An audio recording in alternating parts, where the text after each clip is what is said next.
Welcome to Hedge Fund Tips with Tom Hayes. I'm Tom Hayes, and this is your 327th VideoCast podcast for the week ending January 22nd, 2026. We got a lot of great stuff to cover today. But as always, family first. We don't have any photos this week because it was a pretty quiet week. But Mimi will have her first game with her new water polo team this weekend. Very excited for that with Newport. And then Annabelle is going to have a meet this weekend. She gets to race against the senior squad. She's 11. She'll be racing against 16 plus in the 500 free. So very excited for both of those. On to the media. Want to thank Allie Thompson and Maya Sealshell for having me on the Schwab Network with Nicole Petalides. We're going to listen in here. Welcome back to Opening Bell. We're following the sell-off here on Wall Street. The Dow is down 649 points. Had been down about 800 in the morning futures. So we are up off the lows of the morning. Thomas Hayes, chairman and managing member, Great Hill Capital, is joining me right now to take a look at this market, which has hit records even in 2026. After 3 great years of double-digit percentage gains, 3 years of a bull market. Now what? A day like today tells you what? Well, let me preface this by saying, Nicole, forecasts may tell you a great deal about the forecaster, but they tell you nothing about the future. That's from Warren Buffett. I will say on that note, though, this is a midterm election year. We do need to curb our enthusiasm a little bit. If you go back to 1950, the average returns for the S&P 500 in a midterm election year are 4.6%. You tend to come out of the gate pretty strong. The market holds up through April, and then you get a lot of weakness into the uncertainty before the election and a recovery into year end. So I think you want to pick your spots in a market like this. We came into 2025 expecting and publicly out there saying Mag 7 would start to underperform as the rest of the market did. And that was true in 2025. 5 out of the Mag 7 underperform the S&P 500. We think that theme will persist in 2026. And that's a healthy sign because we're seeing breadth widen in the market and 69% of NYSE stocks above their 200-day moving average. So I think there's going to be a tremendous amount of money made this year in the market outside of the Mag 7, which will not be reflected in the indices because the weighting of the Mag 7 is still so great, over 35%. Yeah, and look, I mean, everybody always likes to see breadth of the market improve. You want to have broad-based gains, right? You don't want just one group like tech leading the way. So there's 2 stories here. You talked about Mag 7 names that did, in fact, underperform. And the question is, are you concerned that they appear cheap, that they're an AI value trap? Is this an anti-Mag 7 story, or is it just, I've had enough of that, I rode the wave, and I'm going to try some of the other names, to your point, nearly 70% above the 200-day moving average? Is it anti-Mag 7, or is it more just like, keep those, and I'm going to expand out? It just comes down to math, Nicole. So if you look at operating CapEx as a percentage of operating cash flow, it's over 60% for Mag 7 right now, which is actually right in line with the oil industry, if you can imagine. So why did people buy these originally? Free cash flow. They were, hand over fist. They were just spitting out cash like nobody's business. Now they have to massively invest in this new technology, and that's impairing their free cash flow. It's impairing their margins. And most importantly, is earnings deceleration for the Mag 7. Over a year ago, they were at 33% earnings growth. Over the next couple of quarters, they're going to be at low double-digit earnings growth. Whereas the unmagnificent 493, the rest of the market went from negative earnings growth, now is going to be back in low double-digit earnings growth in coming quarters. The difference is the multiple for the rest of the market is so much lower than the Mag 7 right now, and you're getting the same type of earnings growth, and you're getting an acceleration of earnings growth versus a deceleration of earnings growth. So you do have to pick your spots. Now, are these great companies? Are they going to do great things over the next few years? Yes, but it's going to take a little while to see the return on invested capital for the Mag 7. And in the meantime, the market's probably going to have to consolidate some of the gains that they made in previous years before making the next leg higher and really see a return on that investment. You know, we have two themes at Great Hill Capital. One is AI cost centers, which we're avoiding, the Mag 7, and AI beneficiaries, the ones that are utilizing the technology without the huge CapEx spend to increase margins in their business. And that's where fortunes are going to be made in 2026. Before I get to your picks, what are those names? The ones that are using AI but don't have the CapEx spend, they're not on the hook for the circular funding that's been going on. What kind of names go into that group? Well, everyday businesses. It's the Main Street businesses. You had Secretary Bessent out this morning saying we're going to have 4 to 5% real economic growth in 2026, 7 to 8% nominal economic growth. That is Main Street. That is Wall Street. Simple companies like Stanley Black and Decker. Okay, they've been around since 1843. They're the #1 leader in tools and engineered fastening systems. They've been able to take $2 billion of costs out of their business over the last couple of years. Their margins are back up to 33%, headed to 35%. The last time their margins were 35%, they earned over $8 a share, and the stock was a $150 stock. It's still today only an $80 stock, so this could be a double over the next 3 to 4 years, in our opinion. These are the type of everyday business that are utilizing to increase margins, to lower cost, to improve efficiency. You even see it of all industries that we just referenced. National Oil Well Varco is the leader in onshore and offshore drilling rigs, sales and service. They've got $1 billion of free cash flow. They got $1 billion of cash on their balance sheet. They are going to benefit from the increased demand for energy for these AI hyperscalers and data centers, et cetera. This is an industry you want to be in. They're also going to be a beneficiary over the next few years of increased demand from getting Venezuela back online, and you can't give these away. The thing to keep in mind when it comes to energy, which is part of the unmagnificent 493, Nicole, is that energy as a sector is at its lowest weighting in the S&P 500 since 2020. That's COVID, when energy prices turned negative. And prior to that, the year 2000, 20 years earlier. If you had bought in the energy sector during those periods when the weighting was so low and these stocks were flushed out, you made fortunes because they just absolutely rebounded after everyone got negative selling in the hole. And you know what? You're seeing it in the commercials, in the commitments of traders. Commercials are buying WTI crude, and guess who's selling in the hole? Hedge funds and large traders selling at the exact wrong time before energy prices start to go up and these stocks start to benefit. So we want to be in those areas that are going to benefit from this new technology, efficiency, implementation into their business, real world businesses, industrial cyclicals that also benefit in an easing cycle, which we're in right now. And we want to avoid those that are making the huge investments, because right now they're not seeing the return on investment. A year and a half, 2 years out, they're going to start to see it. So as they get some weakness later in the year, maybe going into the election, there may be some bargains in that basket. But right now, it's a holding pattern, hard pass here.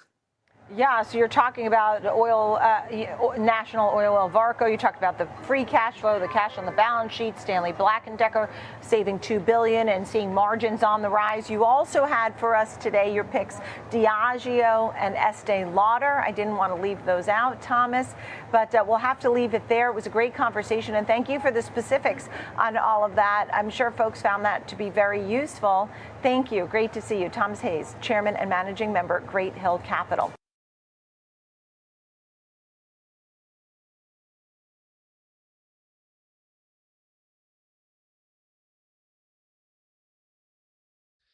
And we're back. And then I had the pleasure to join David Lin on the David Lin Show. Want to thank him. He's got one of the most engaged audiences, and always love their comments below the video. He's got a wild, engaged audience for sure.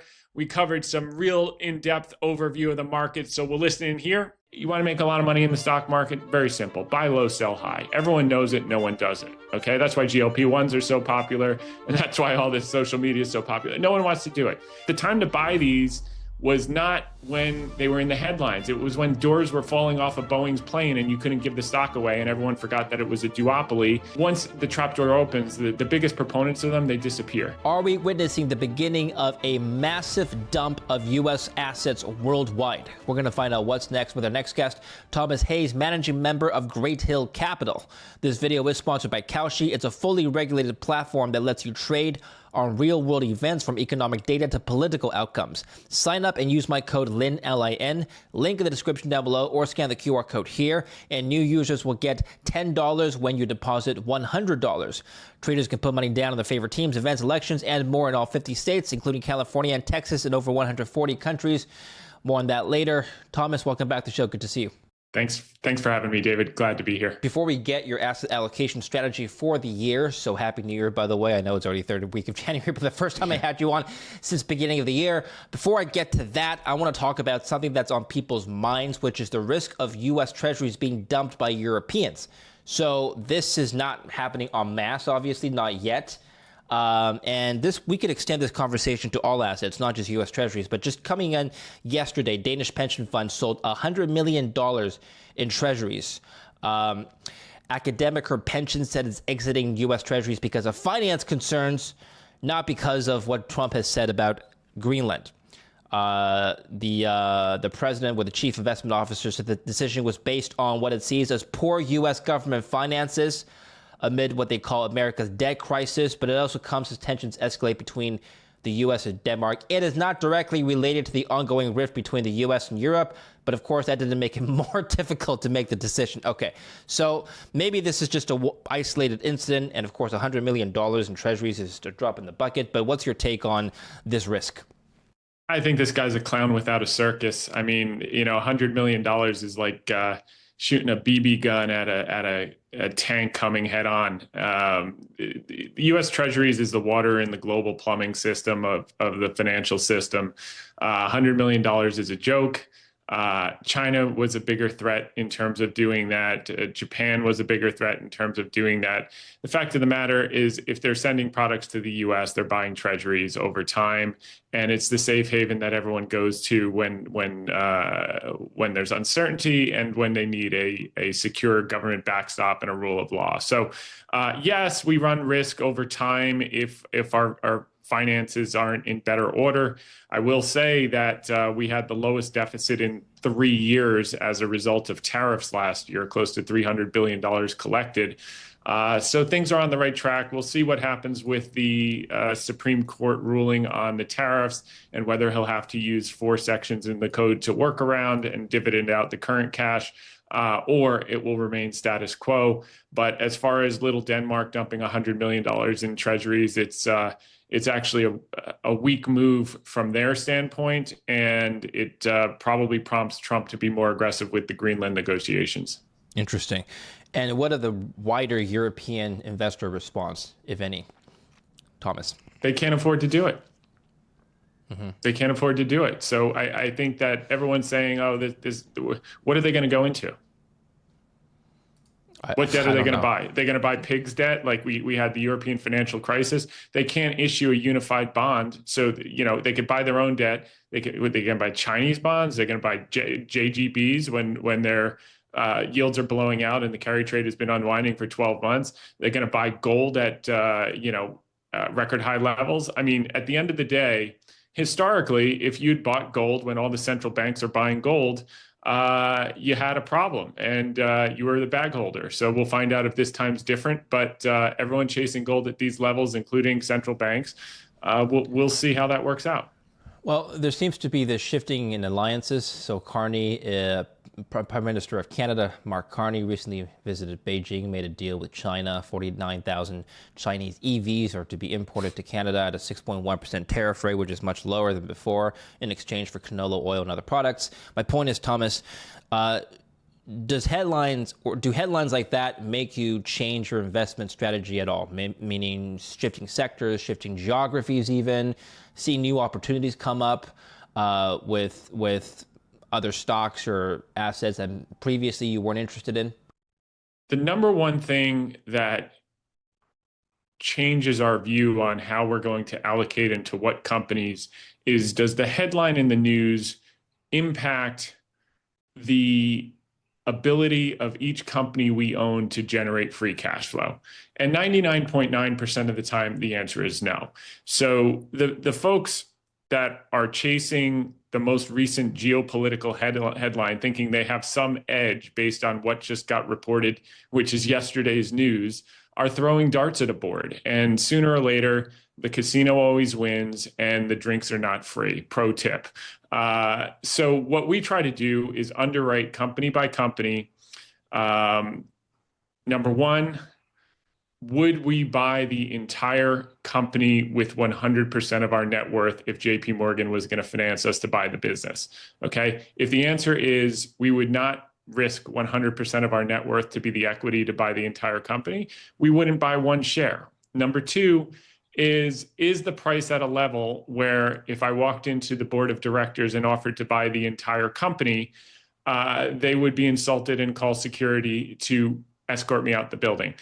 If they would not call security and they would entertain the offer to buy the entire company at the dislocated price that it is in the market, we won't do the deal. It's not dislocated enough relative to intrinsic value. So we use the public markets and the emotional responses, the short-term voting machine based on emotions, to take advantage and buy when people are puking due to one headline or another headline that has nothing to do with free cash flow generation, that has to do with short-term price movements, and that's how we benefit, and that's basically our edge. So we use headlines to buy great assets from forced sellers or emotional sellers in the short term, where the fundamentals will be unaffected in the long term by the latest noise. Okay, well, there seems to be some noise in the bond market. Let's just get your comment on this. So just earlier this week, the Japanese long end of the curve rose to, I think, record highs.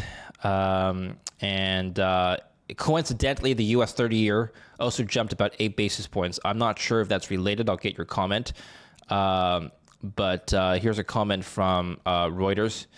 The Japan fiscal pressures are concerning, but markets have become more sanguine about U.S. deficits, wrote the head of U.S. rate strategy at TD Securities.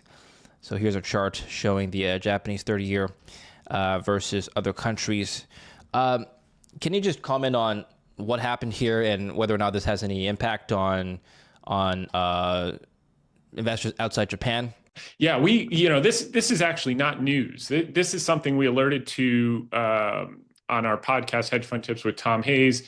We talked about it going into 2025, that Mag 7 would underperform as the carry trade unwound. And the number one thing that people should keep their eyes on is the yield of the 10-year JGB, which was starting to go higher. And that trend has persisted. The fact that people are paying attention to it, 12 months later, when it's just gone up effectively every single month and now is having an acute impact on people that actually borrowed money for free and were loading into the Mag 7, and that's where the trade was crowded. That's part of the reason for the Mag 7 trade unwind and why 5 components underperformed the S&P last year, 5 of the Mag 7. That theme will persist this year because that free money is not going to be finding its way into the Mag 7. So what we're going to find this year is a situation where everything else starts to dramatically outperform. You've got a case of the second reason Mag 7 is underperforming is because of the earnings deceleration. So you went from 33% earnings growth, a 33 times multiple just over a year ago. In the next couple of quarters, you're going to see earnings growth down to low double digits for Mag 7, and that's largely a function of CapEx as a percentage of operating cash flow is now 60%, which is the equivalent of oil. The oil industry, they're now having the same CapEx rates as the oil industry, and the multiple was still elevated above 30, so that's now compressing.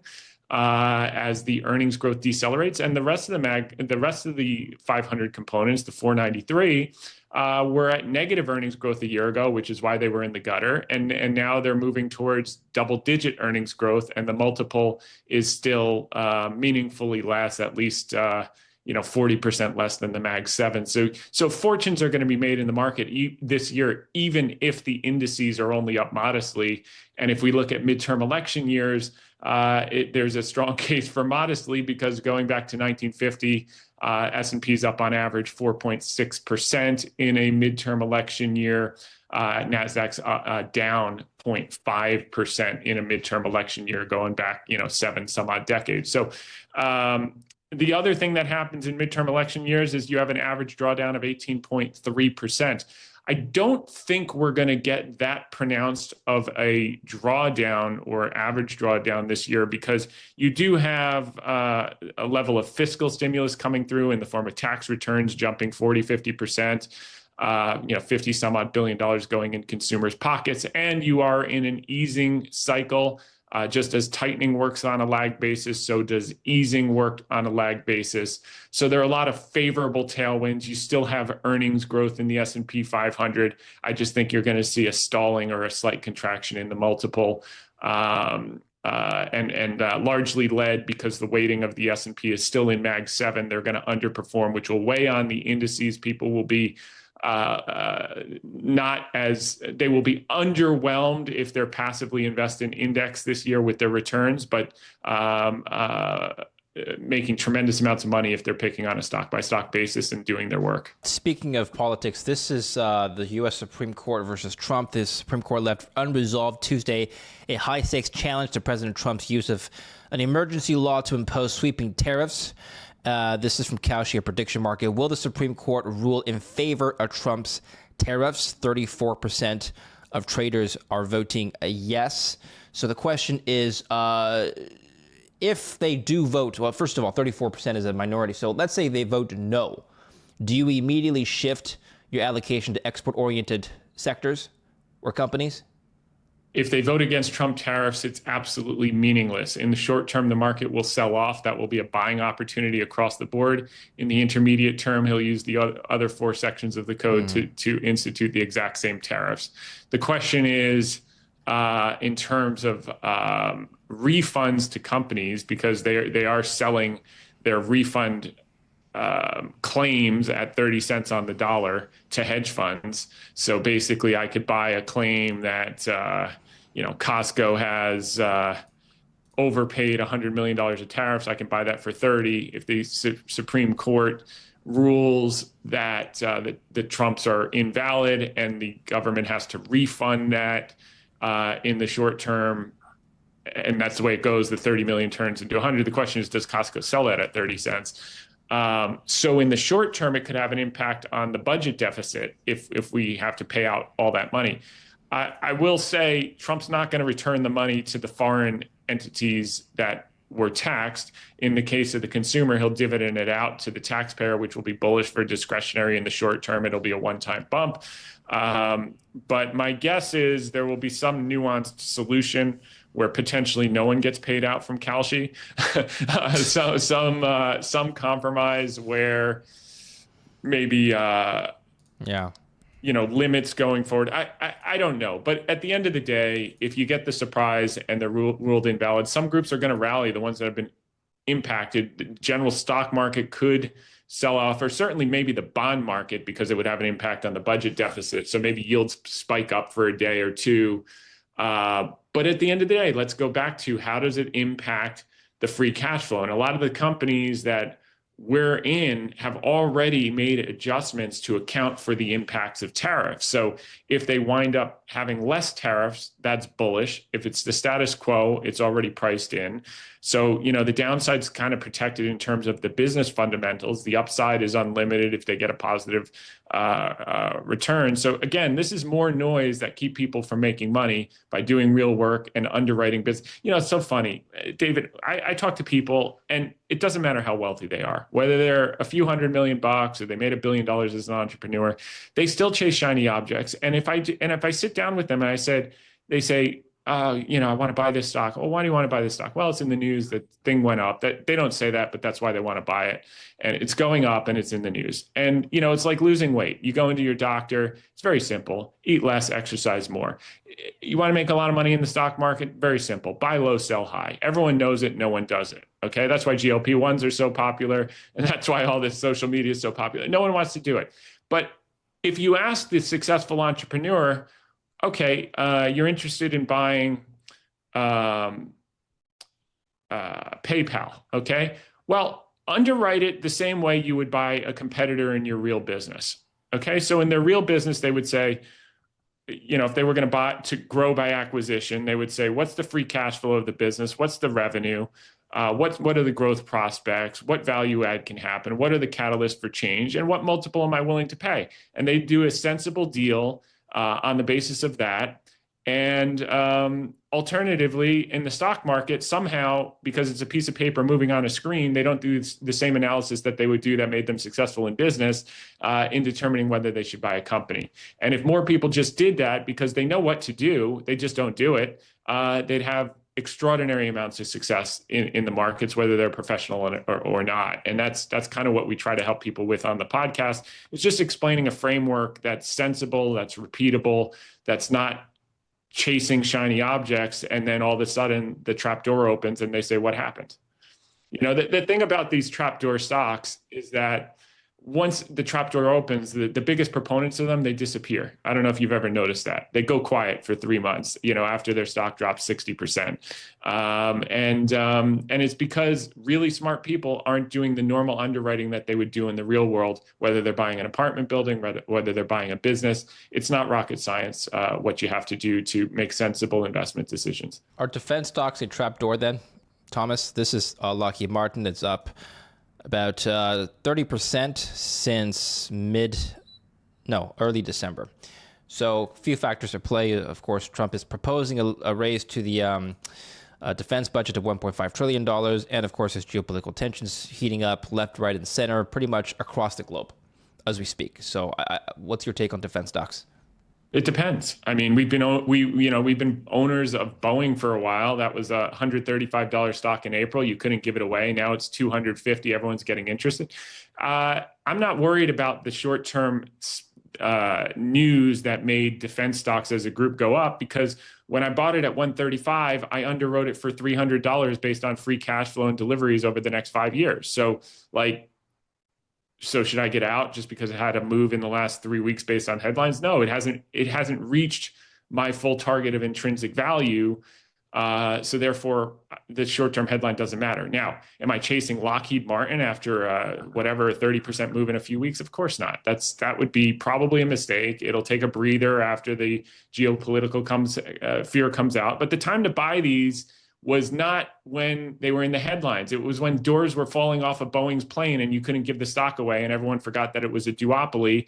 And, as pissed off as Southwest was, they could go to Airbus and wait 25 years for the next plane, or they could suck it up and wait for Boeing to get their act together and continue with their orders. And that's exactly what they did. So the short-term headlines are the things that make you lose money. You have to. What we're trying to do, David, is we're trying to find and buy not great businesses. We're trying to buy good businesses at great prices when no one wants them. And then when the headlines are favorable and everyone wants them, we lay it off. So for instance, Albemarle, okay? You couldn't give the stock away at $58 10 months ago. Everyone said there's a huge glut of lithium. You're never going to be able to do this, blah, blah, blah. So at $58 and $60, we were buying it hand over fist. And now at 165, we've sold out a bunch of it. It's gone up to 178. It probably goes a little bit higher, but it's not going to go up at the same pace. A triple in 10 months is pretty aggressive IRR. So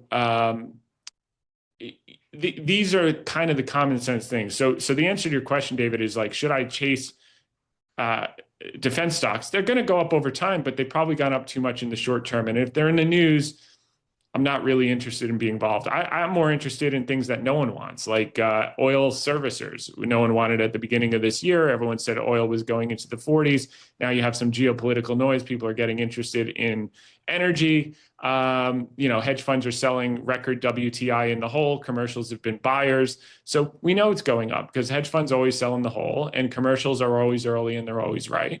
And energy stocks as a percentage of the S&P 500 are at their lowest weighting since COVID in 2020 when oil went negative.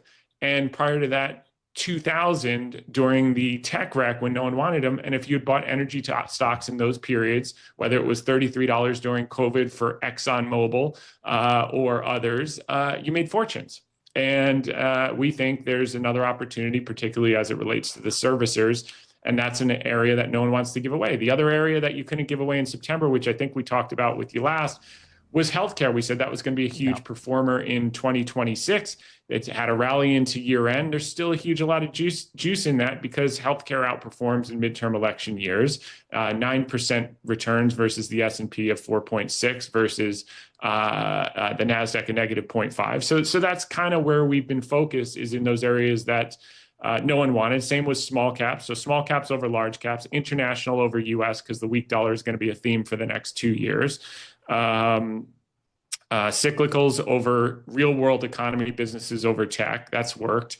And just skating to where the puck's going, not where it already is kind of the theme. And I think a lot of your viewers know that. The key is to, have the discipline to eat less and exercise more. Buy low, sell high. So what about, are we buying low and selling high on the Russell? So it's been underperforming the S&P for years now, except the last 6 months. Last few months, to be precise. That was another theme of ours for this year and for last year. Last year, it didn't work as well as this year until the second half of the year. That theme is going to persist. These are multi-year themes. Same thing happened in the early 2000s.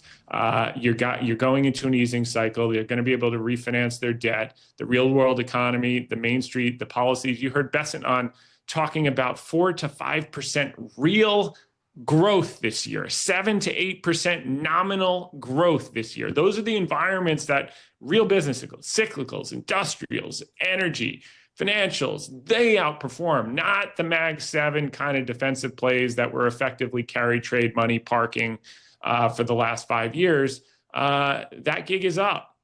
All you have to do is watch Chinese bond yields. If they go, Japanese bond yields. If they go down, Mag 7 will get bid. If they keep going up, Mag 7 is going to underperform, and their earnings profile is the second piece to that equation. Speaking of Mag 7, perfect segue. 5 of the Mag 7 underperformed the S&P 500 in 2025, 2026.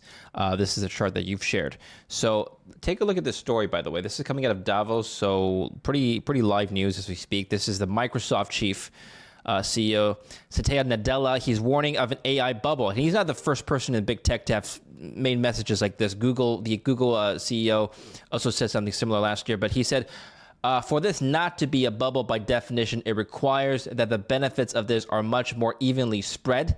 He noted that a telltale sign of a bubble is that it would be only tech groups benefiting from the rise of AI rather than companies in other sectors.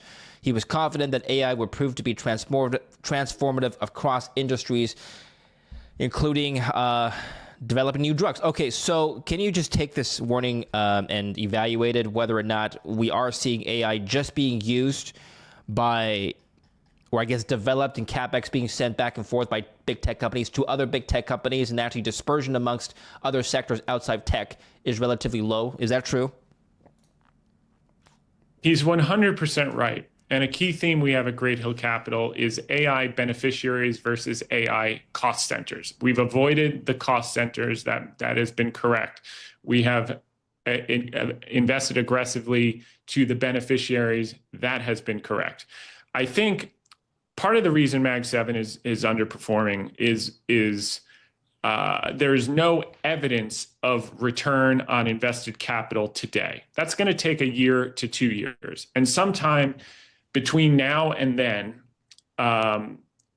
you're going to have an opportunity to buy these businesses at better prices, much better prices, we think, probably towards the fall of this year. If the normal midterm election year cycle is correct, we're strong through April, very weak into the election, recover at year end. So the very weak into election, I think you're going to have a chance to buy some great Mag 7 companies.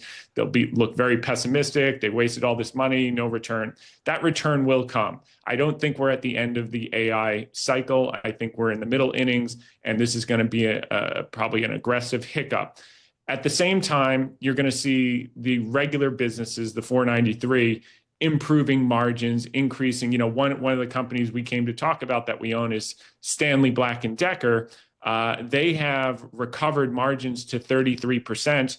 They've taken $2 billion of costs out of the business. They're going to be back to their peak 35% margins within probably the next 12 months. The last time they were at 35% margins, and this is, by the way, a business that was started in 1943. They're the leader in tools and engineered fastening systems. Okay, it couldn't get any boring. Partially a housing play, but the last time they had 35% margins, they earned $8 a share, and it was a $150 stock. It's an $80 stock right now. So these are the type of companies that are going to take costs out, increasing margins, and be the beneficiaries. And then people are going to start to say, okay, these tools are valuable. We're seeing them in action. And then these type of companies are going to be paying the hyperscalers and the Mag 7, and we're going to start to see the return on investment 2 years out for all the investment that they've made. And that's when they start to recover. But that's going to be a 12 to 24 month process. So right now, you want to be in the ones that are just starting to benefit from it, not the ones incurring the cost, but the ones reaping the benefit. Unmagnificent 493, they're going to be the ones that outperform in the next 12, 18 plus months. And these guys will probably struggle for a little while, continue to make investments, and then they'll recover, some year, a year and a half to 2 years down the road, and probably the next leg in the theme for many years. And that's kind of how we're positioning around it. So now that's a whole complicated way to say their earnings growth is decelerating because their CapEx has gone up, okay? And they're not getting a return on that CapEx yet. So we're taking the view they won't get a return on that CapEx for some time, so we want to avoid them. And we want to be in those that are getting a return on implementation of these type of strategies and improvement of margins. And that's by and large all the ones that are the beneficiaries versus the cost centers. One more equity sector I want to just bring your attention to. So home builders, Home Depot up 11% since basically beginning of the year. Stanley Black & Decker, SWK, up 30-something% since mid-November. And yeah, it looks like home building stocks and equipment renovation companies, I'm just using two as an example, doing pretty well start of the year. Is this a leading indicator for housing? Is it the leading indicator for housing? Are you talking about home builders, or are you talking about the sector? Let's just take Home Depot. Let's say the stock goes up. Does that signal to you that people are, I guess, either planning to either renovate their homes or sell their homes, or one or the other? New activity in the real estate sectors. We're in an easing cycle, and if you're not owning housing in an easing cycle, you're going to miss the gravy train. Now, yeah, I would be buying everything excluding home builders, because supply is going to increase. And but that doesn't mean their margins are going to increase. I think it's going to be a race to the bottom in terms of margins for home builders, because you're going to get a lot of supply on at the same time as rates come down. There's also going to be existing inventory that comes on the market that hasn't been on the market. We actually think affordability is going to happen. We think this is going to be a situation that is the opposite of what everyone thinks. What normal happens, rates come down, prices go up, trades like a bond. This time, I think rates come down.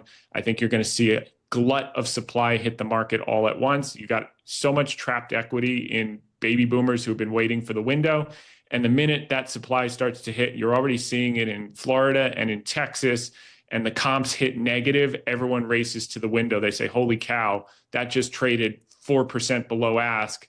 I better get out while the getting's good. And then everyone lists all at once. So I think affordability is coming to a theater near you. That said, supply is also coming to a theater near you. And we're playing this theme very aggressively with Stanley Black & Decker, with QXO, which is Brad Jacobs' company, home building supply roll-up. He started with Beacon Roofing Supply. He's a proven moneymaker. If you'd invested $1 million with him in United Rentals when he did that roll-up, you made $200 million. If you invested $1 million when he did XPO, which was the logistics roll-up. You made 50 million. So this is his new play. We like that. And then Generac, the leader in home standby generators. They also, by the way, have a $500 million backlog for data center generators. So these are ways to benefit from the housing recovery, to your point, but not get stuck in the home builders where I think margins are going to be compressed, even though they're putting more supply on the market. All right, great analysis. Great talk. Thank you, Thomas. Where can we find you? On X, my handle is at Hedge Fund Tips. We've got a big following on TikTok at Official Hedge Fund Tips. Nice. The podcast is top in the hedge fund category. It's called Hedge Fund Tips with Tom Hayes. You can find it on YouTube or anywhere you get your podcasts. People have found that really helpful over the last 6 years. And then, your normal TV stuff, Fox Business, Yahoo Finance, and all the rest. So I appreciate you having me on today, David. Well, appreciate you coming on. Just give us a teaser on what you're working on over there at Hedge Fund Tips, just so people can look forward to following you. Well, each week we put out an article covering 2 of our holdings and our core thesis and updates to that thesis. That's at hedgefundtips.com. And then each Thursday we do our weekly VideoCast and podcast. We're going to cover a lot of economic data this week. We'll probably put a lot of this clip into the podcast so a lot of people can be introduced to the David Lynn Show. And you're going to be extremely excited about what we're covering. This week is Energy Week. We're going to be covering an update on National Oil Well Varco, which is one of our servicers that'll benefit from the Venezuela situation, as well as Comstock Resources, which we've had for some time, from $8 and $9. It's now mid-20s and going higher. Jerry Jones, the owner of the Cowboys, owns about 75% of that alongside us. And we're excited about this week's information for sure. All right, excellent. We'll put the links down below, so make sure to follow Thomas and Hedge Fund Tips. Thanks again, and Happy New Year. We'll see you again soon. Thank you, David. Thanks for watching. Don't forget to like and subscribe and follow Thomas and Hedge Fund Tips in the links down below. And don't forget to use my code LIN, L-I-N, when you sign up to Kalshi. Remember, new users get $10 when you deposit $100 on your first trade. Link down below, or scan the QR code here to get started.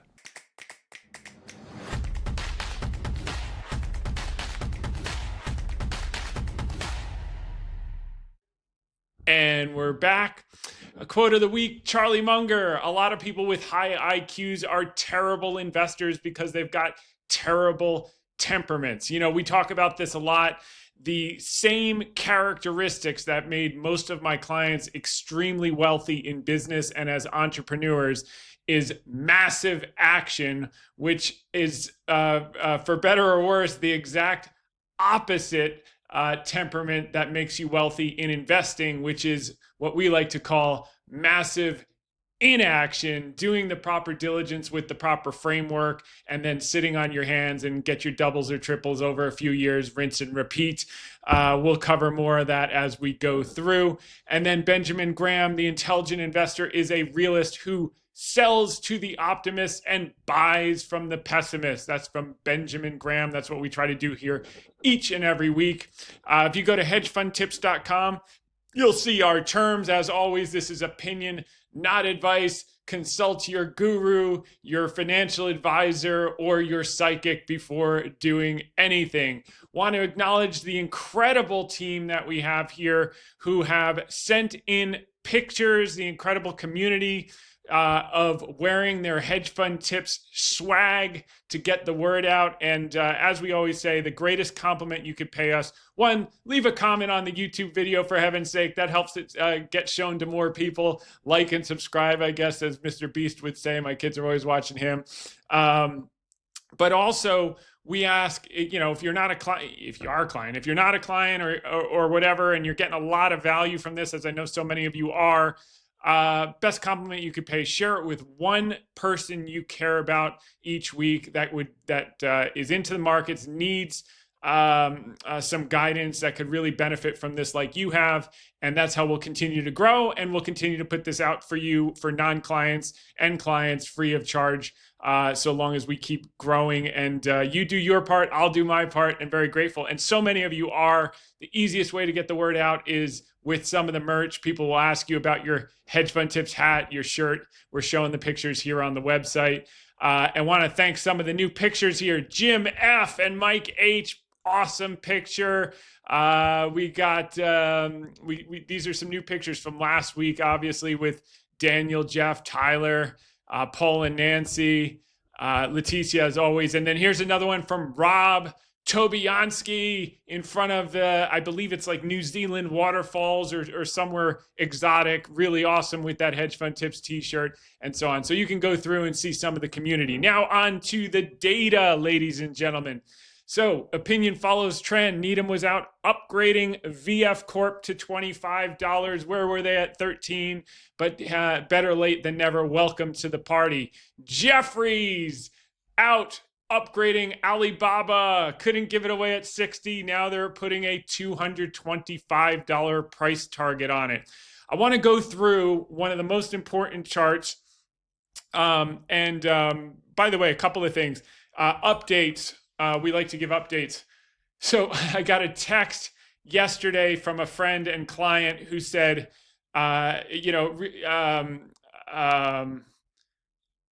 great job on Albemarle and all these other things.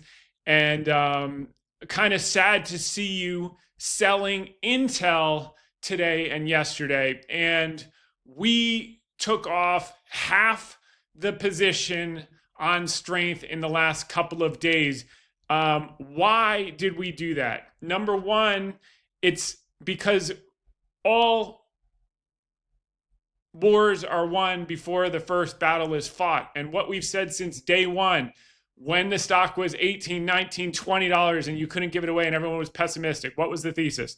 Number one, the book value was $22. We said our downside is protected. If they liquidate the whole damn thing today, we get our money back in a few bucks.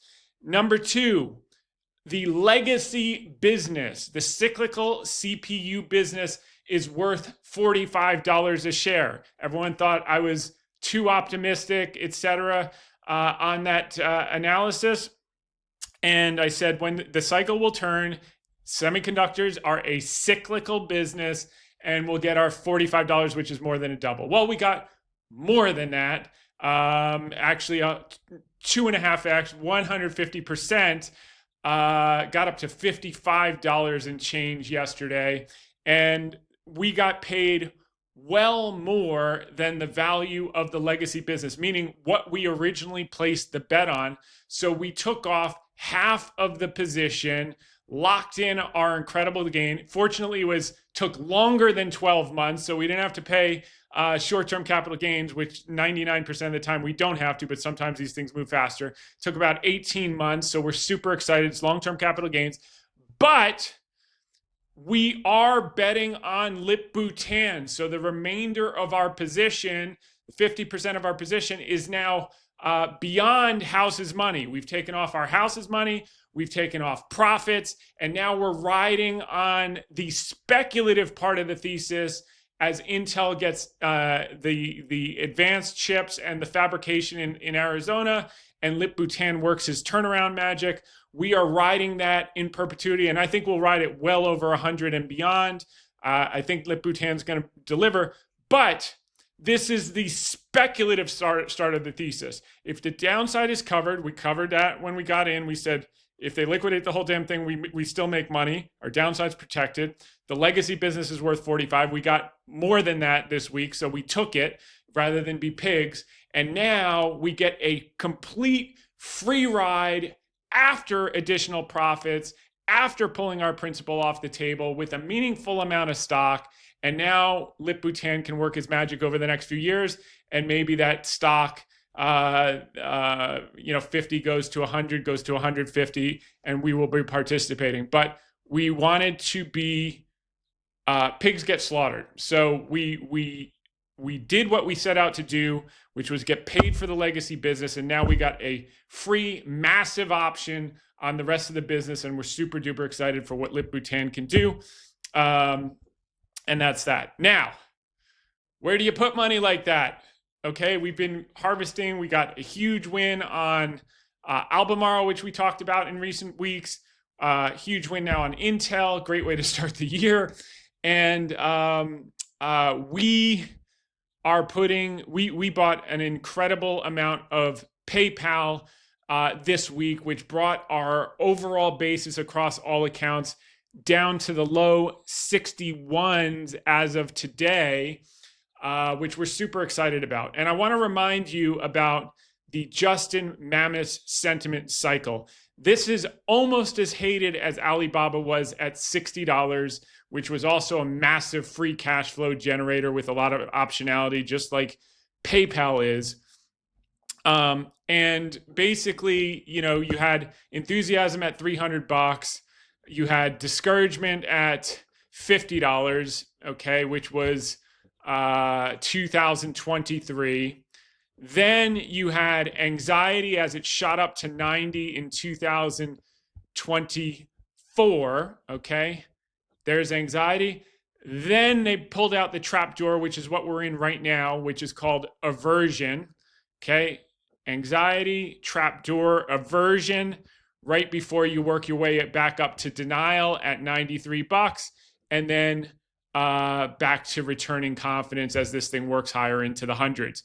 Another mental model that you can use that I found that's even closer in this instance is here. You could see what happened in 2021. You were at euphoria. Then you got down to panic in 2022. Then you got down to depression in 2024. And now you're starting here. We're going to start to ride the wall of worry, which is disbelief. Okay, that'll be this phase up as we come out of here, right here. We're in depression right now. Disbelief is when it'll start to work its way up to 70 and 80. That'll be the period of disbelief. And then we'll be back in optimism. By 100, we'll be in belief. People start upgrading it. 150, people will be thrilling. And we'll let you know when the euphoria is here, but we'll probably be taking our at least half off somewhere in the mid hundreds to maybe we'll see what the performance is like. But at least a double plus from here, and probably a lot more. So these cycles repeat over and over, and it's not like airy fairy. I'm looking at lines on the chart. The only reason that we're even having this conversation is because here's the seasonality, by the way. So it tends to be weak the first quarter, and then it takes off in the summer. But here's why we're having the conversation. I don't really give a you-know-what about all of this nonsense if you don't have this. What do you have here, ladies and gentlemen? Record free cash flow by a long shot, record revenues happening, gross margin re-accelerating off the trough in 2024, return on invested capital back up to double digits, and share count has absolutely collapsed from 1.2 billion down to 995 million in the last few years.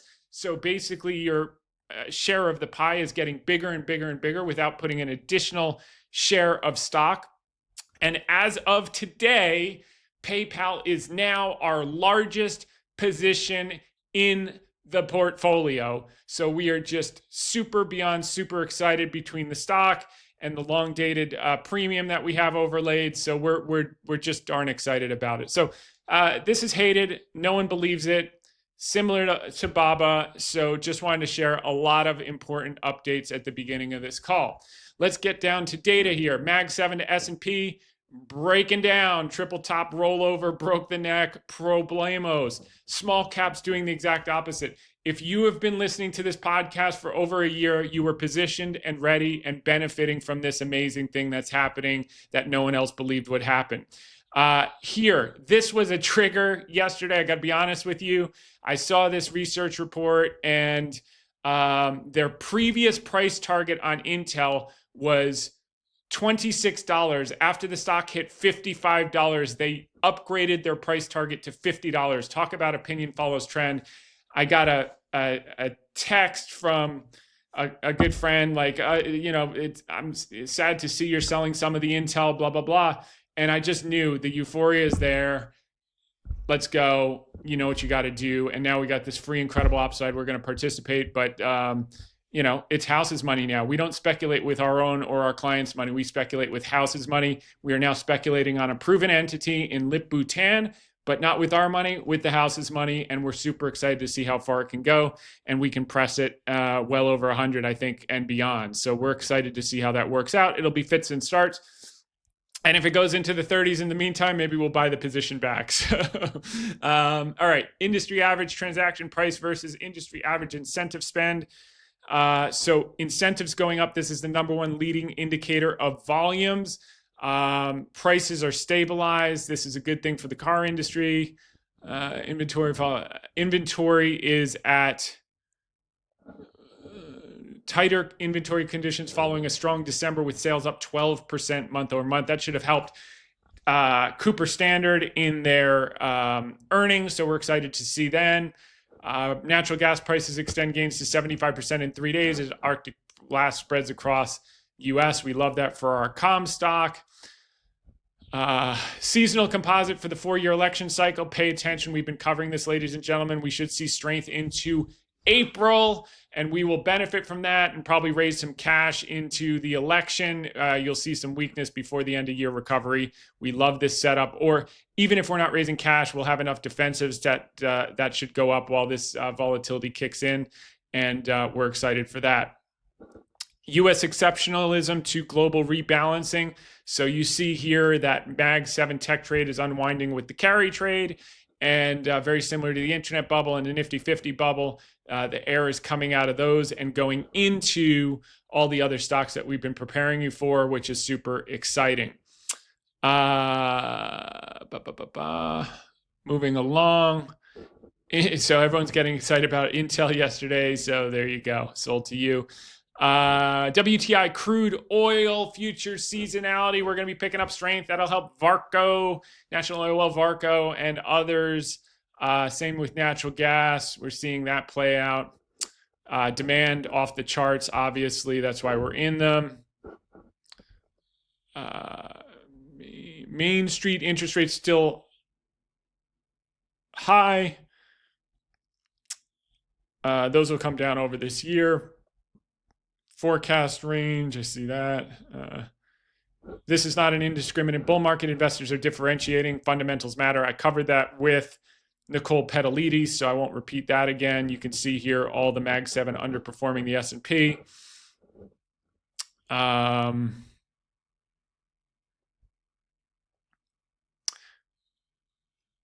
Big swing in U.S. fiscal policy. We've been covering that about the tax refunds. It's going to be a $50 billion boost to consumers with the tax refunds and then possible dividend checks. So we'll be seeing that in coming months. That's why you don't want to get too bearish here.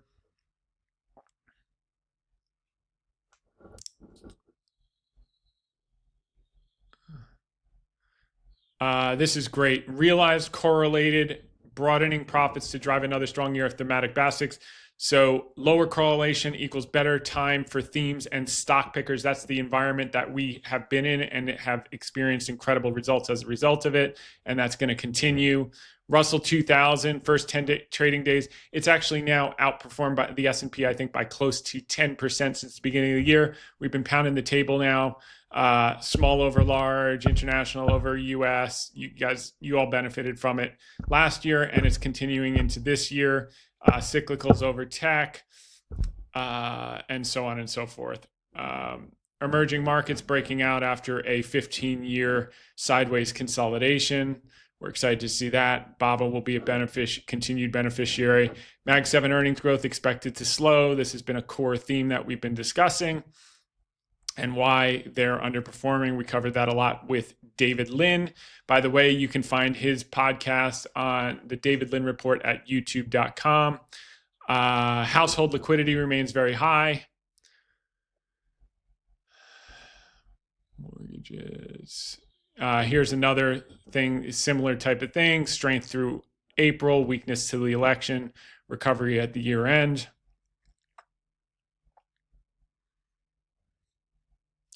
Pharmaceuticals versus healthcare taking off. We're starting to see that in our Pfizer position, which we're excited about.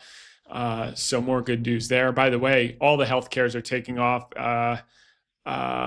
X-ray is on a run. Our my Sirona, dense fly Sirona, which we've been talking about. That's our newest position. We started in late December at 1137, I believe it was. Healthcare valuations have compressed relative to the market. That's why we got involved. You want to take the other side when no one wants it. And we overweighted the sector between dense fly Sirona, Baxter, and Pfizer at the end of the year, and all of those are starting to move now, which we're excited about. Moving along,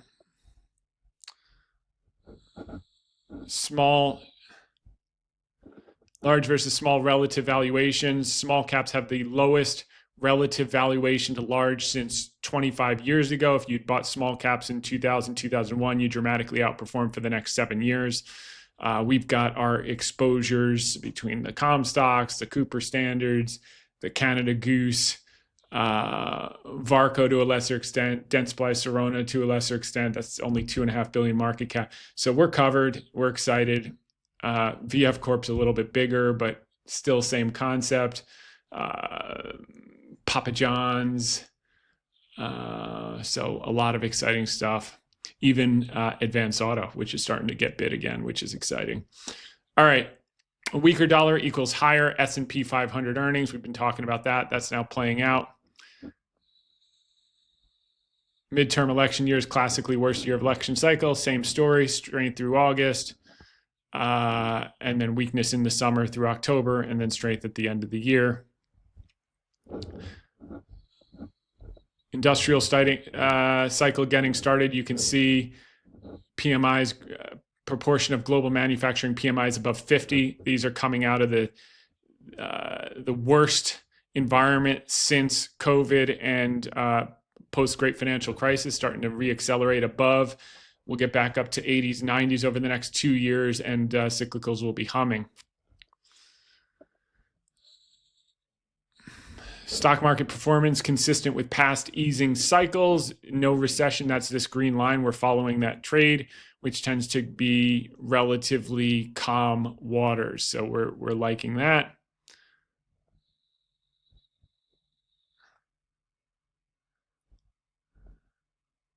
Large cap growth versus value is rolling over. Bloomberg consensus forecast GDP for 2026 is 2.1. You got Bessent out there talking 5% real, 8% nominal. Amen, hallelujah, from his lips to God's ears. Percentage of stocks outperforming the S&P 500 over the calendar year is now up to 63. We love it.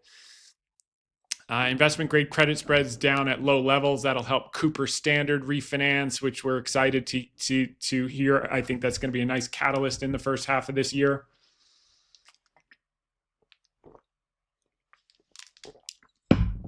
And they should get it done. They can always redo it again in a year if rates go lower.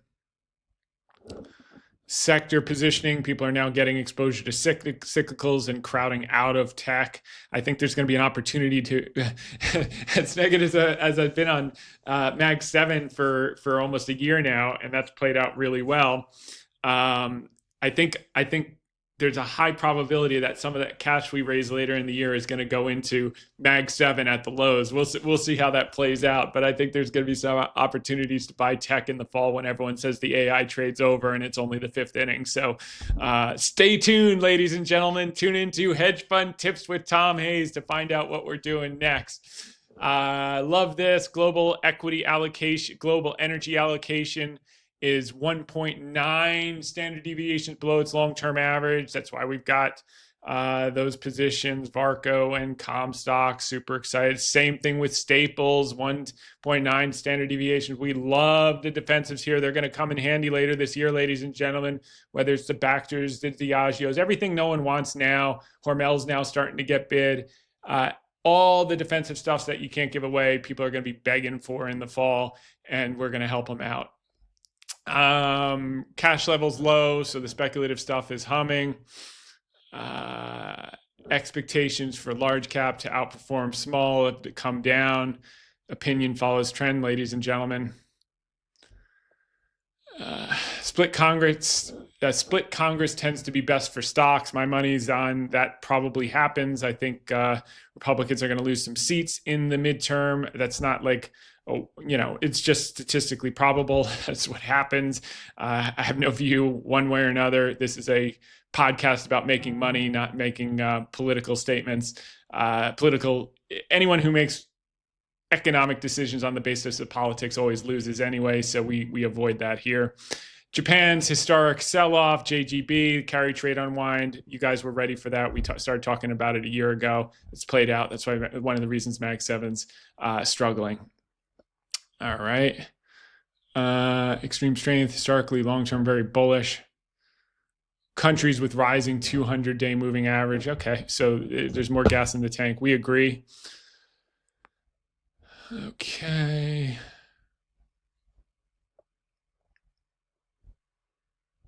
January retail option volumes. Beware of these frothy stocks that people are chasing. Anything AI themed or data center themed, these guys are always all going to get shellacked. Bullish Brent bets rise to highest since April. Outflows were led by large caps. Small cap flows are just beginning.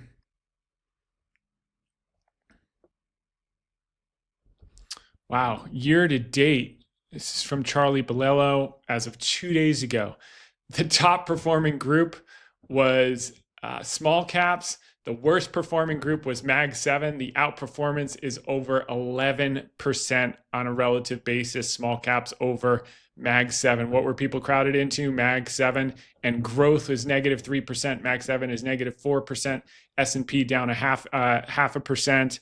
And emerging markets are the second highest at 4.7. Then mid caps, international. I mean, tomorrow's newspaper today, ladies. If you have been listening to this podcast for a year, you were ready for all this to play out. What else? Record high allocation to stocks by foreigners. Foreign held U.S. equities as a percentage of foreign held. This is going to shift. Okay, foreigners haven't had this much U.S. equity since 1970. They're going to come out of these hard, not because of political stuff or maybe that it's the dollar's weaker. So if they're owning U.S. equities and the dollar's going to continue to weaken, they're going to lose even if the equities are gaining. So they're going to be getting out international over U.S. Small cap relative earnings. Revisions going up. Percent of years with S&P 500 drawdowns. That is 1928 to 2025. In 94% of the years, you get a 5% or worse pullback. 63% of the years, you get 10%. 26, so 1/4 of the time, you get a 20% or worse. We have had 3 of those in 5 years. It's one of the reasons I don't think we're going to get a 20%, even though that would be the most probable year to get it would be in a midterm election. I don't think we're getting it because we've front-loaded 10 years worth of 20% pullbacks in the last 5 years.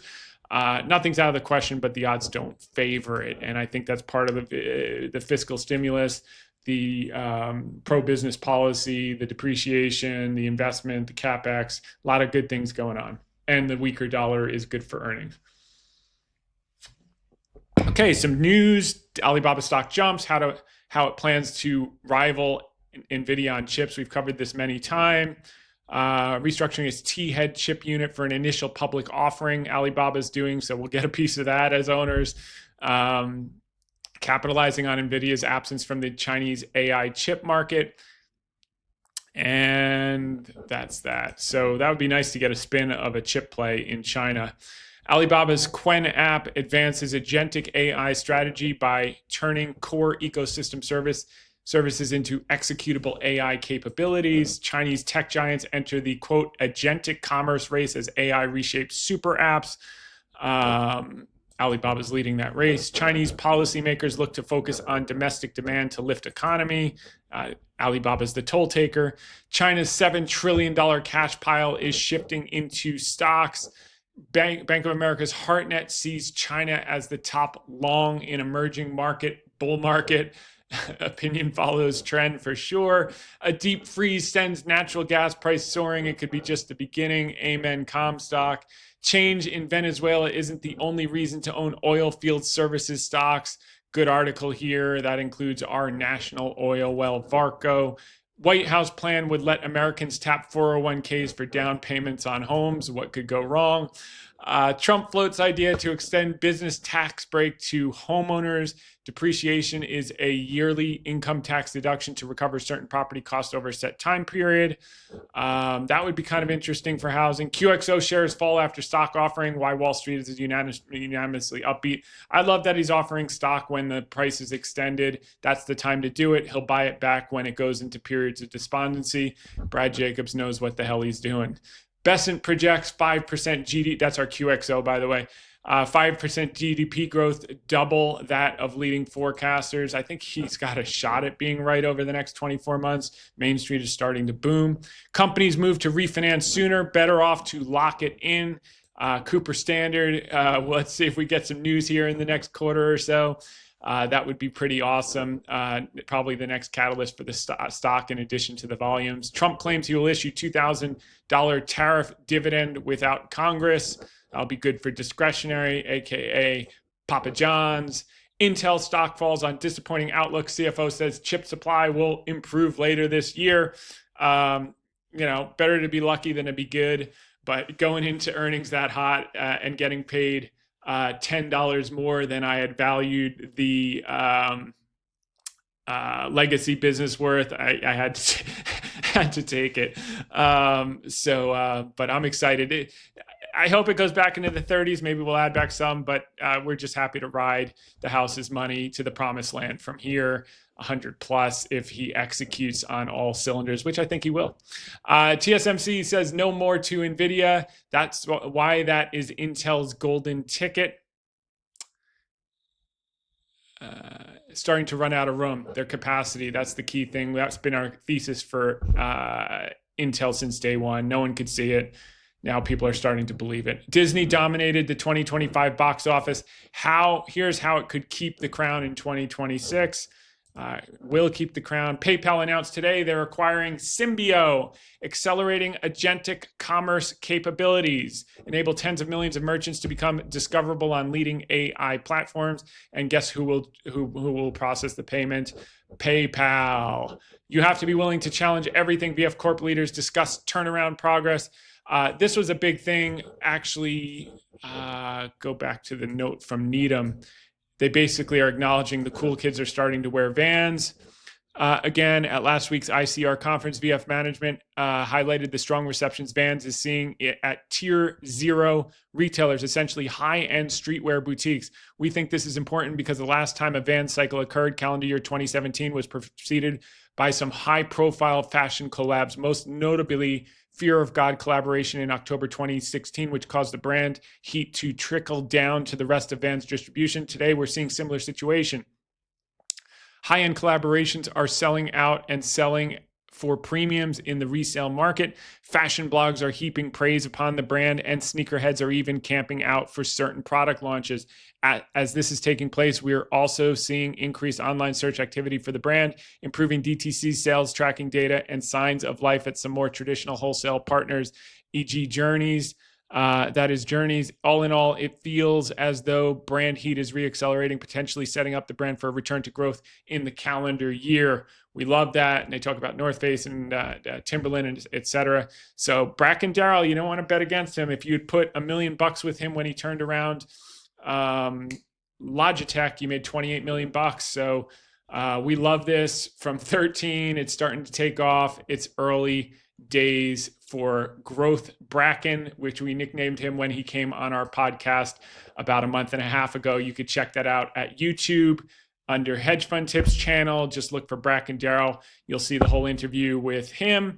The CEO of VF Corp, which is Vans, North Face, Timberland. You'll see the interview for GXO Logistics with Patrick Kelleher. You'll see the interview with John Edwards, the CEO of Cooper Standard, and more. So definitely check those out.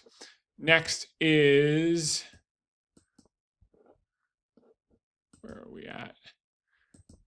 The Guinness effect, why stout is suddenly booming. The popularity of darker, creamy, and often low alcohol beers reveals some truths about modern imbibing. UK stout consumption rose 43% from 2019 to 2024, with the popularity of Guinness contributing to the growth of other nitro-served dark beers.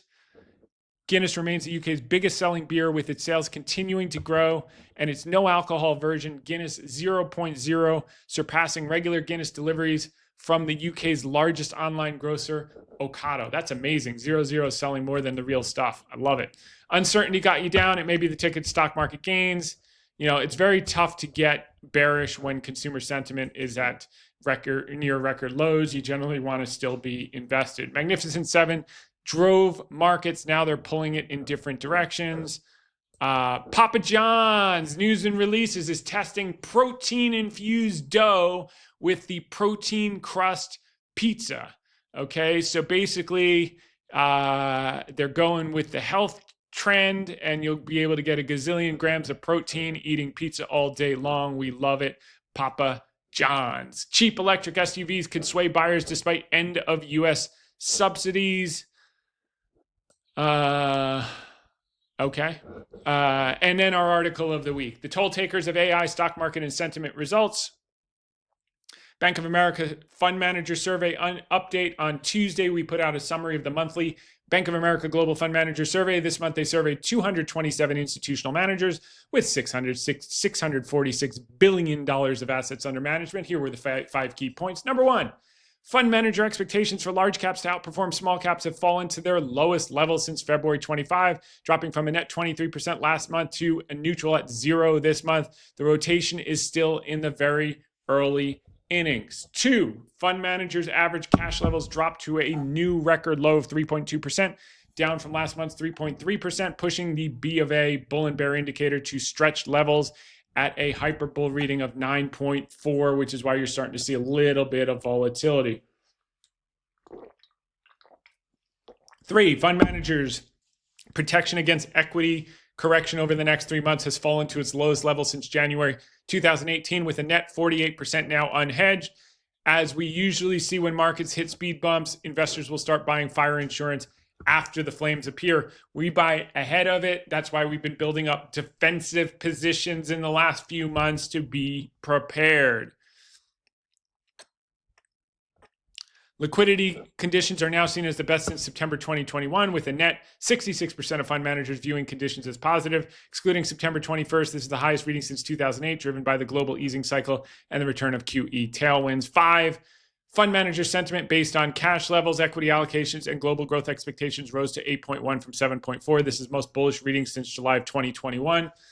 So keep in mind, mid 2021, short-term peak in late 2021, and that would be in line with a peak for this year in sometime in mid to late April, before some weakness into the election. So just beware. These signs are pointing up to how we kind of see things playing out this year and how we're prepared to capitalize from it. Update on two of our positions, Comstock Resources. While shares have recovered meaningfully since we began building our position in 2023, around $8 and $9, we continue to view Comstock Resources as the cleanest leverage play on what we believe is the very early innings of a secular natural gas super cycle. Nat gas is the true pick and shovel backdoor trade behind the AI and data center build out, and no company is better positioned to benefit than Comstock.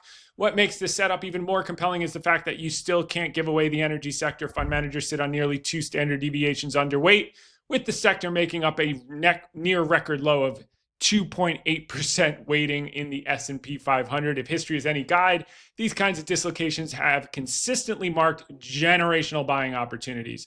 In the case of Comstock, investors are getting a twofer of structural demand tailwinds. LNG exports remain the primary long-term driver for natural gas demand, with North America capacity set to more than double over the next 3 years. In fact, the U.S. set a record in 2025 as the first country to export over 100 million metric tons of LNG in a single year, a trend we expect to continue. Overlaying this export demand is the accelerating power demand from AI and data centers, which is emerging as a massive new source of incremental gas demand. So while investors continue to debate whether AI is transformational or overhyped, one fact is unavoidable. It needs power like a diabetic needs insulin. How you doing?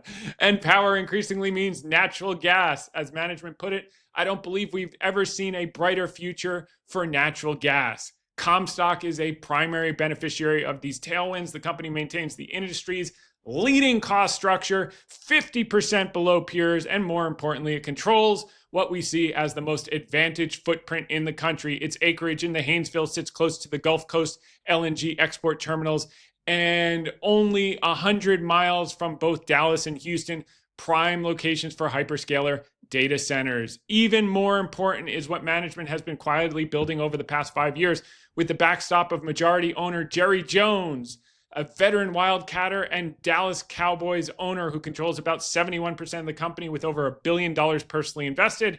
Comstock played offense while gas prices were down in the doldrums. While other producers were hiding under their desks, Comstock took the Buffett approach of buying when there was blood in the streets, building out over 530,000 net acres in Western Haynesville, what management now calls the Holy Grail. For the first time, management disclosed the play's inventory, nearly 2,600 drilling locations, equating to decades of drilling runway and enormous resource potential. What Jones believes carries a present value of $100 billion of gas, ladies and gentlemen.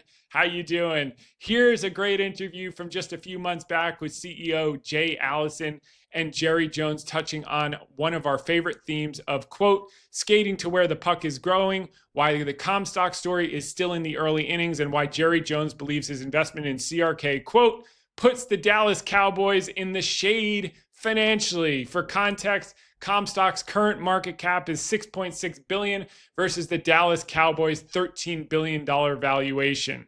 So here are the highlights from the earnings call. You can go through that at hedgefundtips.com. While you're there, click on terms because all of this is opinion, not advice, as always. 10 key points. Number one, Comstock natural resource and oil sales totaled $335 million in the quarter, plus 10% year on year, including $24.6 million of realized hedging gains. This brings year-to-date oil and gas sales to $1.1 billion, up 18% year on year. Results were driven by higher realized natural gas prices of $2.99 per MCF in Q3 after hedging, bringing the year-to-date realized price to $3.19 per MCF. Two, Comstock Resources continues to maintain its industry-leading low-cost structure with production cost per MCFE averaging 77 cents in Q3, down 3% sequentially, and bringing the year-to-date average to 80 cents.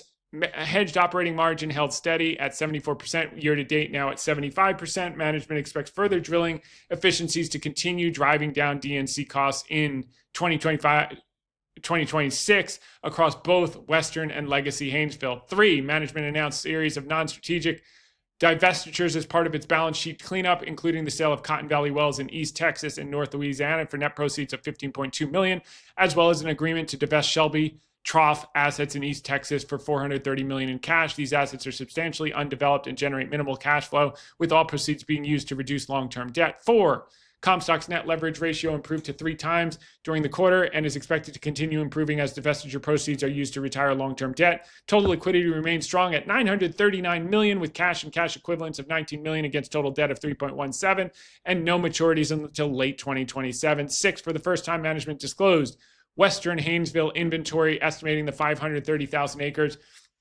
up 5,000 since the last report, to hold 2,559 net locations versus 917 net locations in the Legacy Haynesville. Management continues to make progress on drilling efficiencies in Western Haynesville, with drilling days to total depth improving to 52 from 55 last quarter, and footage per day rising to 516 from 477. Management expects this region, which is projected to deliver significantly greater resource potential per section than legacy locations, to have 19 wells drilled and 13 wells turned to sales in 2026.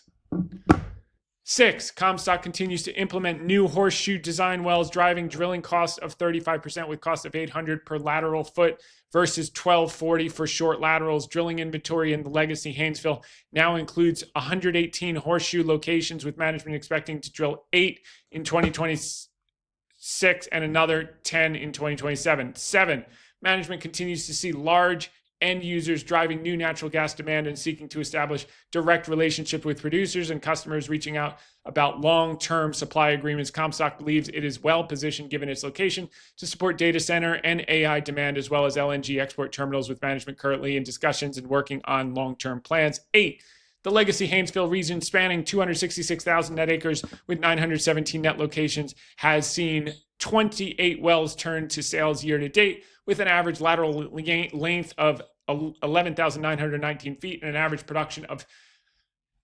25 million MCF per day. Management still expects to drill 33 wells and turn 35 wells to sales for the full year. 9, the new Marquez gas treating plant, which began operations in July and supports the Western Haynesville shale position, has more than doubled Comstock's treating capacity by 400 million cubic feet per day. Building out its own midstream is a major advantage for Comstock, helping keep operating costs low and preserve its already industry-leading low-cost structure. And 10, operating cash flow totaled $190 million or 65 cents a share during the quarter, up over 25% from last year's $152 million. This brings year-to-date operating cash flow to $639 million, up 41% from last year's $452 million. We've highlighted all the key things from the earnings call transcript. You can find it at hedgefundtips.com. We even put stars for the important points. Second update, our position in National Oil Well. Varco is the second name in our portfolio that gives us exposure to left-for-dead energy sector.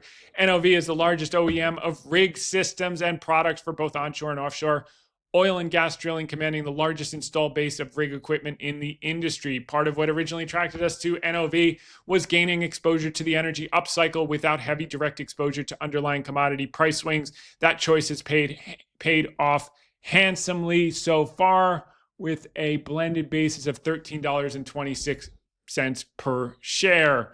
Even though the stock has already been in an early winner for us with a solid move off our initial cost basis, we continue to view the story as having just barely left the station, trading for just over 7 times free cash flow. Very little of the multi-year recovery and upside potential appears priced in. While near-term commodity pressure and noise around an OPEC plus supply glut have created some headwinds, there are 2 structural tailwinds that NOV is positioned to benefit from: the resurgence of offshore drilling and accelerating activity in international unconventional shale plays as North American shale rolls over. For the past decade, oil production story has been dominated by North American shale, which has accounted for more than 80% of global supply growth. That dynamic has driven a decade plus of underinvestment in exploration. Today, many of those basins are plateauing and returns are becoming less economical, setting the stage for a long-awaited rotation back to offshore and international development. This rotation demands precisely the market-leading products NOV provides: tubing, pumps, downhole tools, rig equipment, and more. That is why we see NOV as one of the best pick and shovel beneficiaries of the next leg of the energy cycle. NOV has positioned itself well for when, not if, the cycle turns. Management has taken nearly $100 million of structural costs out of the business while sitting on a massive and growing capital equipment backlog of $4.56 billion. Free cash flow recovery is already underway, with just under $1 billion generated last year, a minimum of 50% of which is returned to shareholders via repurchases and dividends. All of this is backed by a strong balance sheet with $1.21 billion in cash against $1.73 billion of total debt and no maturities until 2029. The whipped cream and cherry on top of the U.S.-led push to revive Venezuela's oil production. Venezuela holds the largest proven reserves at roughly 303 billion barrels, yet its infrastructure has endured more than 2 decades of mismanagement and chronic underinvestment. If the administration is serious about lifting output toward historic levels of 3 million barrels a day from under 1 million today, the early years will focus more on large-scale renovation than on new field production. Industry estimates point to at least $100 billion required to rebuild the country's oil infrastructure. If that plays out, NOV pipes, tubing, and market-leading rig technologies would be in hot demand, making it a major beneficiary alongside the other leading servicers. Whether Venezuela ultimately delivers or not is anyone's guess, but we're more than happy to take a free flyer on it. Here are the key things from the earnings call, stars for those of you who are visual learners, and the 10 key points. Number 1, NOV reported Q3 revenue of $2.18 billion, down 1% both year-on-year and sequentially, and beating estimates by $39 million. Adjusted EBITDA declined 10% year-on-year to $258 million, with margins of 11.9%, while adjusted EPS came in at 21 cents versus consensus estimates of 24 cents. 2, energy equipment segment posted $1.25 billion in revenue, up 3% year on year and 2% sequentially, with adjusted EBITDA margins expanding 140 basis points year on year to 14.4%, making the segment's 13th straight quarter of year on year margin improvement. Bookings totaled $951 million during the quarter, the second highest level in the last 18 quarters, delivering a book-to-bill ratio of 141%. Backlog for capital equipment orders now stands at $4.56 billion, up $77 million year on year, with management calling the overall quality of the backlog as high as it has ever been and margin accretive. 3, the energy products and services segment generated $971 million in revenue, down 3% year on year and 5% sequentially, as lower global drilling activity and delays in infrastructure projects continued to weigh on results. Adjusted EBITDA margins came in at 13.9%, down 320 basis points year on year, with management expecting softer market conditions to persist in the near term. 4, management is highly encouraged by what they are seeing in offshore, with a resurgence in investment drilling offshore development bookings up double digits year on year. Management expects the offshore upcycle to continue gaining momentum, with development drilling set to ramp in late 2026 and offshore FIDs picking up over the next few years. Deepwater has now broadly brought marginal costs below North American shale, positioning offshore oil as the leading source of incremental growth starting in 2026. 5, NOV continues to generate strong free cash flow, delivering $245 million in free cash flow during Q3 and bringing year-to-date free cash flow to $404 million. This sparked a 95% conversion of adjusted EBITDA in the quarter, with year-to-date conversion now at 53%. Working capital intensity improved to 27.9%, a 360 basis points improvement, with management expecting these structural working capital improvements to support a sustainable 50% plus free cash flow conversion going forward. Management returned $108 million of capital to shareholders during the quarter, repurchasing 6.2 million shares for $80 million and paying out $28 million in dividends. Year-to-date, management has returned $393 million, representing 78% of excess free cash flow, well above the stated 50% minimum target. 7, management continues to focus on removing structural costs and driving operational efficiencies to improve margins and returns, with cumulative cost savings programs on track to deliver over $100 million in annualized savings by the end of 2026. 8, NOV continues to maintain a rock-solid balance sheet, holding $1.21 billion in cash and cash equivalents against total debt of $1.73 billion, with $1.5 billion available on its primary revolving credit facility. Net leverage now stands below 1 times, with gross leverage below 2 times, leaving plenty of dry powder to lean into share repurchases. 9, tariff expenses during Q3 came in just under $20 million, up 6% sequentially. Management expects Q4 tariff expense to be $25 million as they continue to realign the supply chain and execute strategic sourcing initiatives to reduce tariff impacts. And 10, management issued Q4 guidance, expecting consolidated revenues to decline 5 to 7% and adjusted EBITDA to come in between $230 million to $260 million, compared to $330 million in the prior year period. Soft market conditions combined with a less pronounced than usual seasonal increase in energy equipment due to timing are expected to weigh on results, with conditions likely remaining soft over the next few quarters. However, management expects back half of 2026 to mark the start of a recovery and a period of strength for NOV as offshore activity ramps, unconventional international basins accelerate, and oversupply and commodity price pressures ease. Here are the key points from the earnings call.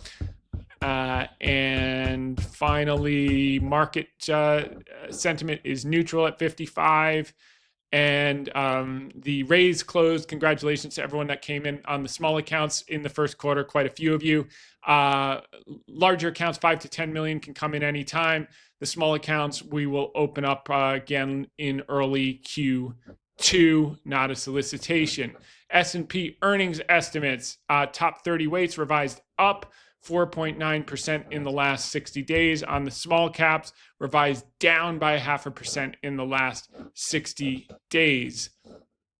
You can see here estimates still at 358 for the year, and that's up from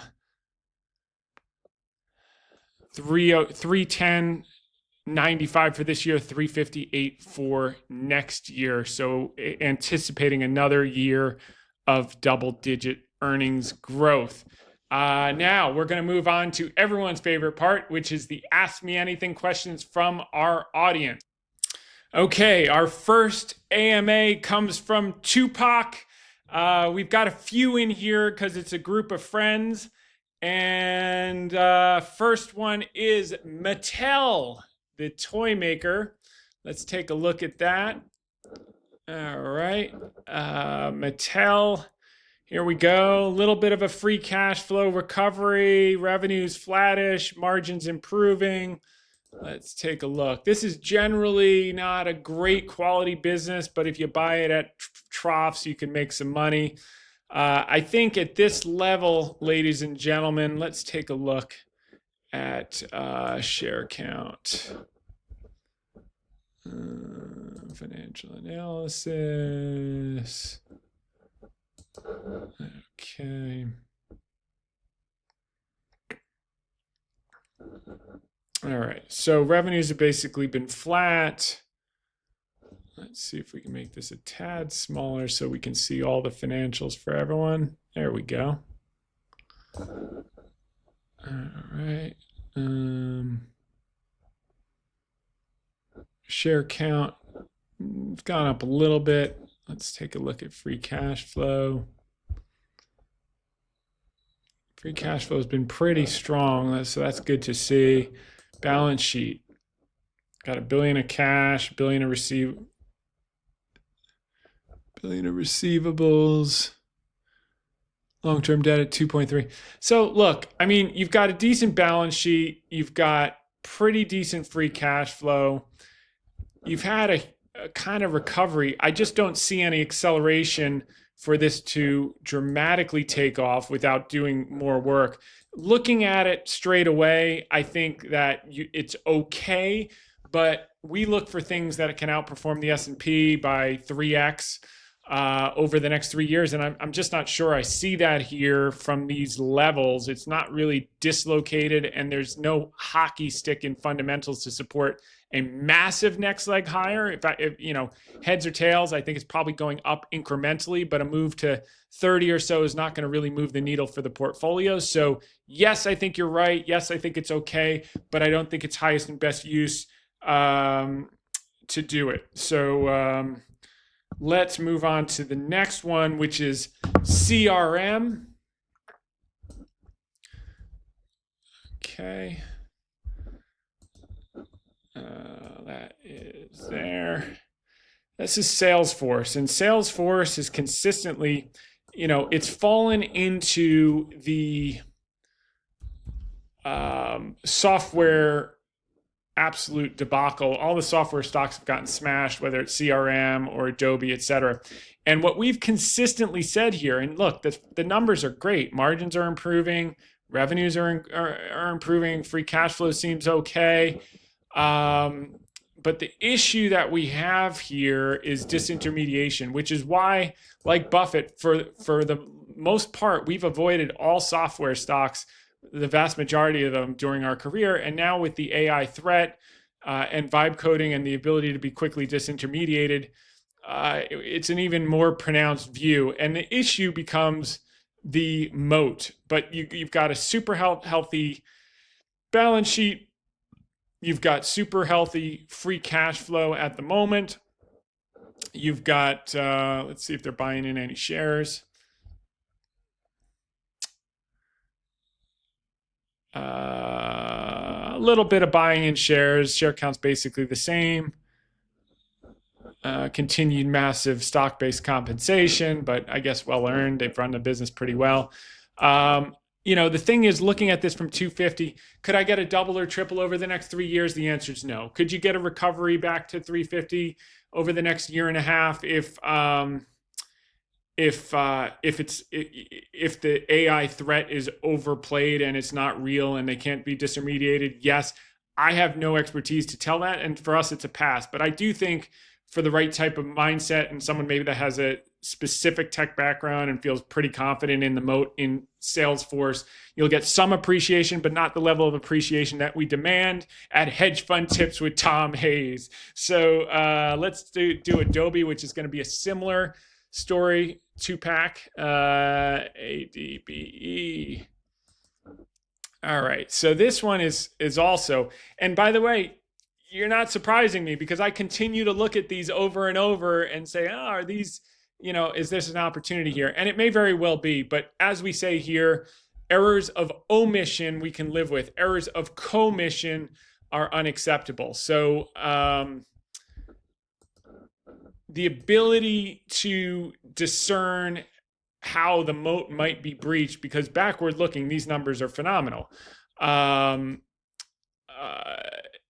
In the case of Adobe, if you bought it in the hole here and it recovers, you get yourself a double. Are you going to get a triple in 2 to 3 years? I just wouldn't bet on it, and therefore we're not going to participate. But I like what you're seeing, and if we focused on these areas, chances are we would participate. But I don't think it's going to be a high enough IRR, even if they're not disintermediated by Adobe. Meaning, if you're right, maybe you make a double, but I don't think there's a triple in there. And balance sheet looks okay. Cash flow's good. You just have to convince yourself that people are going to keep paying for something that maybe they can create for free. And whether it's Grok or others, with the Photoshop and the images, it's very, very hard to tell. I think it's probably overshot in terms of overwhelming amount of fear relative to reality. That's usually the case. But even if it's not a factor, I don't think it's going to give us the IRR we need, even though it's an attractive business at a reasonable price. We're going to pass. Let's take a look at Tidewater. That's from Johnny Goodman. All right, TDW. Okay, so this one's recovered 10x off the lows. We prefer to get into things before they have any recovery, when they're hated, like PayPal and like Varco, National Oil. Well, Varco was at 13 and Comstock was at 8 and 9. But so this one's up 10x off the lows. The issue I think you're going to face with Tidewater, even though the fundamentals are improving, free cash flow and revenues, is the share count. I'm gonna guess that they've diluted the hell out of you, and that bothers me. And I'm not forgiving when they do that at low valuations. But prove me wrong. All right, the share count's gone up 25% in the last 3 years, from 40 million to 50 million. I don't love that, but if you say enough Hail Marys, I might let you off the hook. Let's take a look here. Free cash flow is starting to recover. Return on invested capital. Let's take a look at the balance sheet. 324 million of cash. How much debt? I got a pretty healthy balance sheet.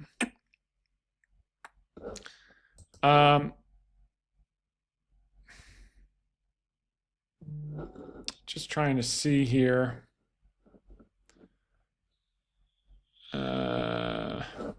I just think there are higher and better uses. I do think this one's going to work, Johnny, but as far as like something that hasn't, Halliburton's already starting to recover. I think National Oil Varco has a lot more upside. Let's take a look at the highest quality game in town, which is Schlumberger, is already recovering. If you want one that's already taken off that has more upside, I'd rather play Schlumberger because you get quality and a similar upside to Tidewater. There's nothing wrong with it. I just think if you're going to already have a lot of the upside taken out, you better get the quality in exchange. Tidewater doesn't have that quality. I'd go with Schlumberger or Halliburton, but I think on a quality relative to upside balance, that's why we like National Oil Varco the best in the group. But I like where your head is at in terms of sectors. Bloom Energy. Okay, so this has been a Momo stock. This is the antithesis of what we do here. It's also from Tupac and Co. Michael C. I don't even have to look at the fundamentals to say this is probably one I want to pass on. This is more for people who trade than people who invest. We don't buy things that are up 14x in a year. We tend to sell those or fade those. But look, it turned free cash flow positive. They have a breakthrough energy technology, which is in line with the data center theme. Question is, price is what you pay, have value is what you get. How much are you already paying for in terms of the future possibilities. You're paying $35 billion enterprise value on $1.28 billion in sales. So you're paying, 17. You're paying like almost 20 times sales, and you're paying 150 times EBITDA. And you're paying, let me just see here. Maybe they have the ratios, so I don't have to figure it out. So 168 times next year's earnings, 15 times sales, 102 times. So, I mean, can it keep going on momentum? It can, but like sooner or later, the short term, the market's a voting machine based on emotion around the excitement around the new technology. In the long term, it's a weighing machine based on fundamentals. And you're probably paying for 20 to 30 years of perfect performance and all expectations met to justify the current price in the market relative to the underlying fundamentals. So for that reason, I'm a pass. An added comment they say I hear a lot of people talking about. And so for our framework, and there are a lot of ways to make money in the market, when a lot of people are talking about it, that's usually when we're starting to lay it off. That's why we took off half of our position. Part of the reason we took off half of our position in Intel, mostly because of valuation, but and the price that we determined we were going to start to take some off before we got in, which is based on the valuation of the legacy business. But everyone started getting excited about it. That's when you know short term, similar to Albemarle, et cetera.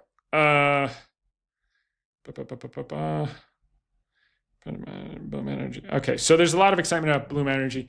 I mean, if you're in this and you wrote it up, I'd start to lighten up. You can, and then you have the freedom to ride. You know, if you think it's going to go a lot higher, you can ride it, but ride the house's money. I would not be riding your principal at these levels.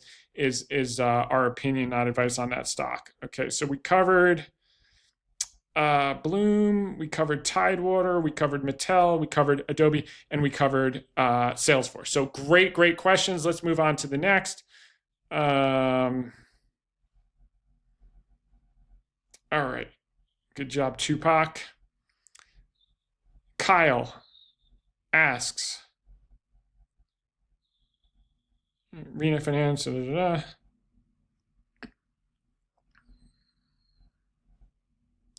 Okay, this person asked, do you think a refinance for Cooper Standard is priced in or largely baked in because it would add about $2 of earnings? And the answer is, I think it's not priced in. And I think if we do get a favorable refinance in the coming quarter or two, I think you're going to see probably another $10 in the stock in the short term until the volumes kick in and you get the huge operating leverage and we start to see $4, $6, $8, $10 a share in earnings over the next year and a half or two in the cycle. So yeah, that's the next catalyst, and I don't think it's fully priced in. As a matter of fact, I think that's why the stock's been consolidating, waiting for that. Okay. This one's trying to come in.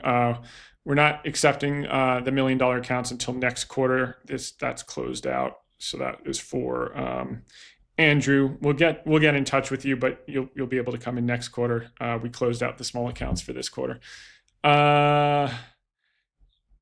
Joseph Obertlick asks, amazing week, responding to my questions. Apache. Okay, so we have Comstock in the space. A lot of them have already started to move, Comstock included. I think Apache is okay here. It's up 5x already off the lows, so your IRR is going to change, but I do think it's going to go a lot higher over the next few years. And for that reason, we still prefer Comstock, but let me just double check the balance sheet, make sure you're okay on that front.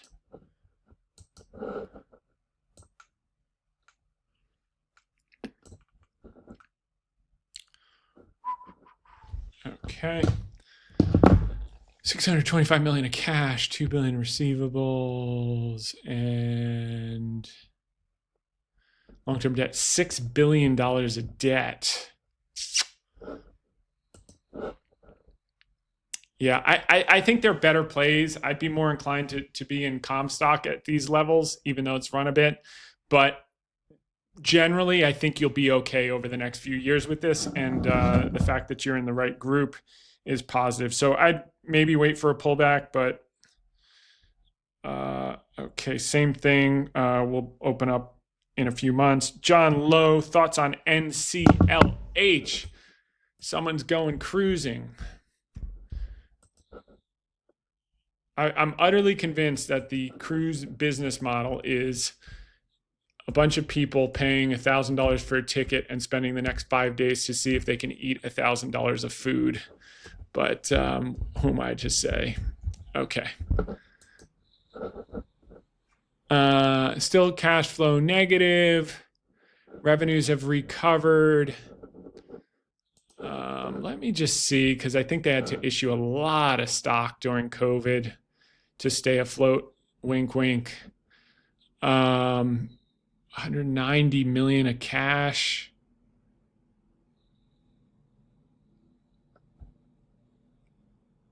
$11 billion of debt.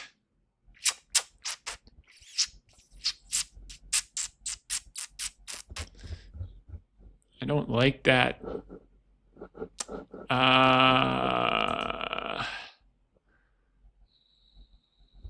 And let's see. Yeah, they had to double the share count.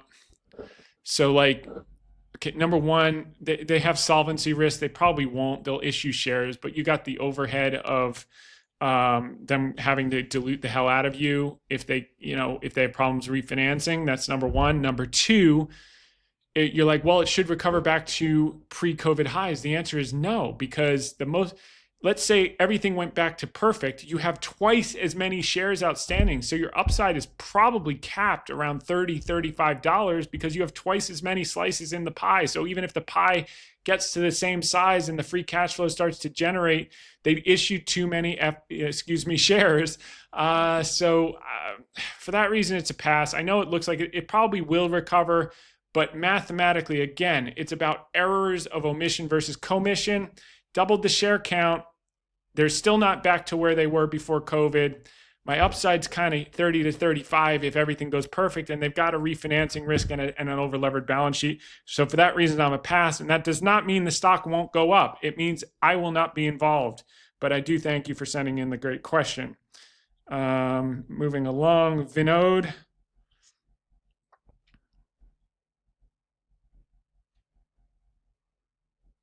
Oh, wow. This is a good learning lesson. And congratulations, Vinod, for sharing this. Vinod N., thanks for sharing information. This is great for any age person, and I'm sharing with my friends and family. I've been following you from the last 2+ years, and I did something in December 2023, which you caution all the time not to do. And I blew up an account and portfolio in December 2023 for number one, following an unknown trader online, and number two, putting all of my money in one stock or one bet. Two things that we always say not to do. He fell for the dark side. And by the way, he doesn't name the person online, but the point is that there's tuition for any career, and that's the tuition for this type of career. So he's learned his lessons. He's still in the game. He's now learning a sensible framework, not putting all eggs in one basket and not trading basis on price or recommendation, doing your own diligence, doing your own work. It's what we try to do here at Hedge Fund Tips with Tom Hayes, teach you how to fish. And so I'm from Canada, big fan of your podcast, blah, blah, blah, blah. I have a question on High Peak Energy. This is down big in the last 2 years. So let's take a look. Let's see if your framework is improving and you've learned, which I'll bet you have, Vinod. Okay, so it's down from 36 to $3.89. Let's take a look. HPK. Okay, so it's starting to turn cash flow positive. Revenues are showing no sign of recovery yet. I think what I'm going to be worried about here, Vinod, without even looking at it, is going to be the balance sheet. But let's see. $86 million of cash. and $928 million of long-term debt. So here's the problem, Vinod. If they refinance, you gamble and win, the stock goes up probably to $15 and you get a triple. The problem is if you don't get lucky, or if credit markets freeze up, or oil prices go down in the short term, you got a donut hole. So again, this is a case of errors of omission versus commission. We're going to pass because it's not a fat pitch down the middle. That's the beauty of this business. You don't have to swing at everything just because it looks low. And here's the difference. Not only do I not have a FOMO gene, I always joke when God was handing out FOMO genes, he didn't give one to me. It also doesn't bother me if I take a pass and the stock triples, because it wasn't as close to a guaranteed fat pitch as I could have, which is why we run a concentrated portfolio. There aren't a million good ideas. We like to run a concentrated portfolio of 8 to 12 companies that we would buy the entire company with 100% of our net worth. This is not one that I would put 100% of my net worth for 100% of the company if JP Morgan was going to finance me to buy the whole thing at all. Because, if you're off 2-3 degrees, you got a donut hole. And if you're right and you're lucky, yeah, you're going to have a triple, but it's not without material risk. So Vinod, I'd probably pass, or at the very least, if you want to play that game, treat it like an option and size it accordingly, meaning 1 to 2%. If you're right, you get a triple or quadruple. That 4% becomes 8%. It adds meaningfully to the portfolio. If you're wrong, you lose 2%. You live another day to tell the story. The key is never let them take you out on a stretcher. And we emphasize that over and over. How you do that, 8 to 12 great companies is our view. And low to no margin, that's number 2. And number 3, if you wouldn't buy 100% of the company with 100% in your net worth, why would you even buy one share? Private equity in the public markets. Thank you for sending that in and the courage it took to admit that. I think that'll help a lot of people. Giant Patel, thanks for sharing your knowledge and wisdom. Like you're a National Oil Well Varco. Led me down a rabbit hole in offshore drilling, deepwater rig. We just covered that. So again, they're all going to work. The question is highest and best use. So he's also got this one, Valaris, which is up double off the lows, VAL.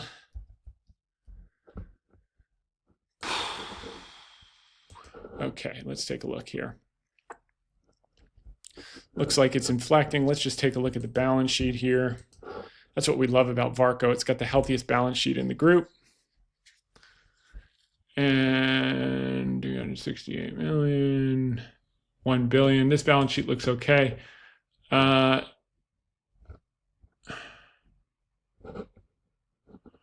number one thing that I would figure out with this one is who's running it. What have they done in the past? Have they made money for shareholders or made money in spite of shareholders? Share count's coming down.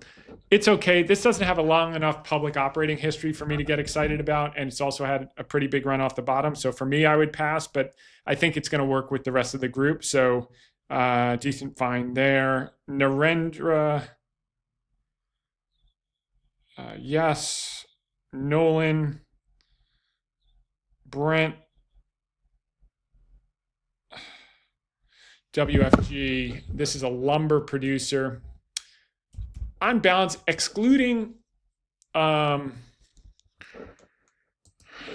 stocks from time to time, we tend to avoid commodity-based stocks. I know we just had a home run with Albemarle, but the problem with commodity stocks is that you got to be right on both the commodity and then the operators. And generally,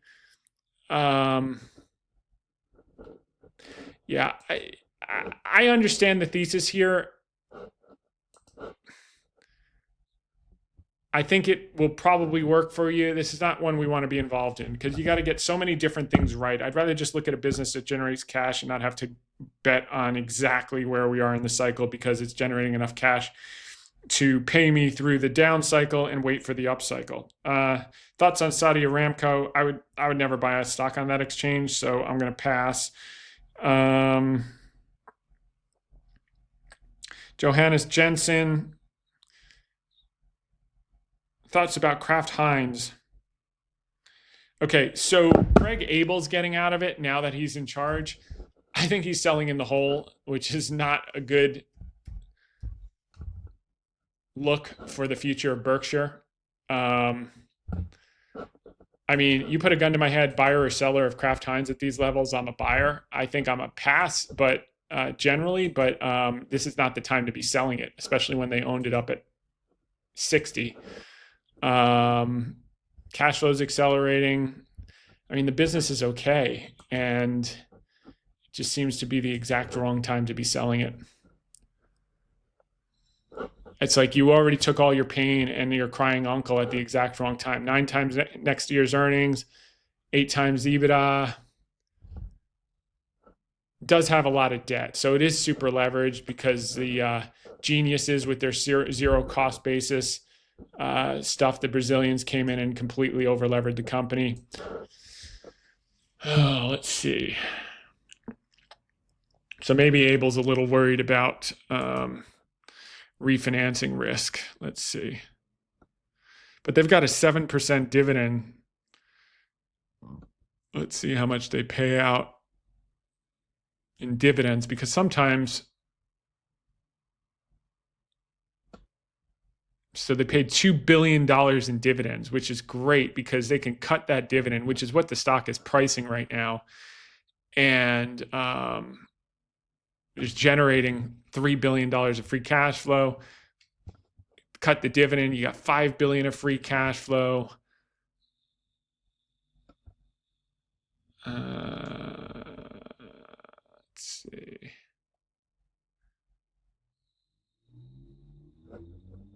Take a look at the income statement.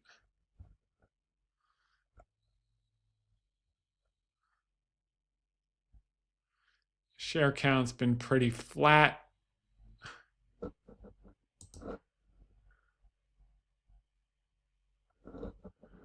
Yeah, I would not be a seller here, that's for sure. I'm not sure that I would be a buyer, but I wouldn't be a seller.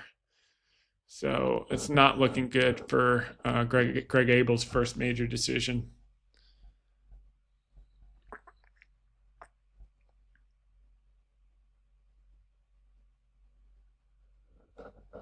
I mean, gun to head, buy or sell at these levels, I'd be a buyer. But since the gun's not to my head, it's a pass because it's not a fat pitch down the middle. All right, Narendra, let me cut that. Gleb, how excited are you about PayPal at these levels? Well, I'll tell you how excited I am. I just made it the largest position in our portfolio in the last 2 days, 3 days. Yeah, he's saying this reminds me a bit of Alibaba back in the day. I couldn't agree with you more, Gleb, and I hope I communicated that well enough in the first part of the conference call today. Tim D. Hims. No, hard pass. It's just a reseller. They're all going to be commoditized. There's no value add there. Yeah, we covered that too. That's why I'm not going to cover it again. Matt Mitchell. Betson.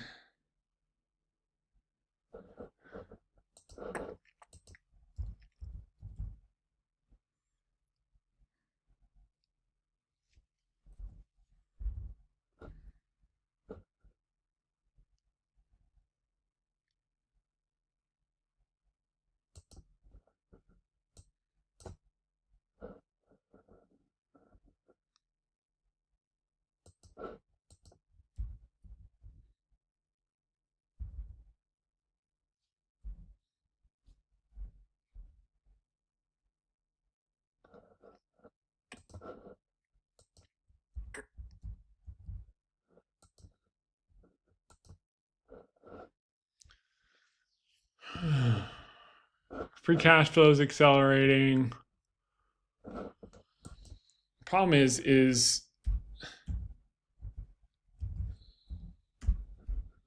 the market's already figured that out. That's why the stock is up. What we try to find is companies where the stock price is down a lot, but free cash flow and revenues are still relatively stable. And maybe the free cash flow and maybe revs are down 3, 4, 5%. Free cash flow might have dropped for a quarter or two, or turned negative, but it tends to be cyclical. and the stock's down 80%. Well, that's a divergence we want to play. It's up because the fundamentals have been okay. Everyone knows that there's no juice left in it. You're not going to get a double or triple with a stock like that. Ishwinder.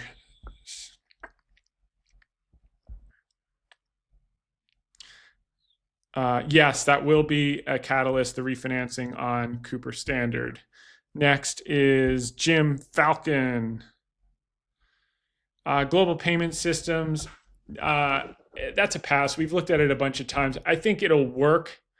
And again, we look at this over and over and over, but there's nothing really unique. It's like having Braintree as the whole business, which is what impacted PayPal's overall margins, but increased their overall cash flow, which is why the stock originally dropped from 300 down to 70 or 80, 60 or 70. GPN, I know it's come down a lot. Seems like it's recovering. I don't think you get hurt here, but I think there was some acquisition they did here where they just have not been able to get a return on invested capital for a while. I just don't think you have the same margin of safety, even though it will probably work. Let's take a look at some of the financials here.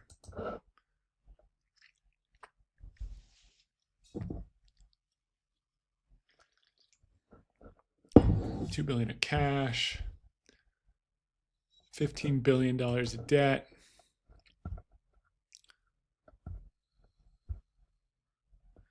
$3 billion of free cash flow.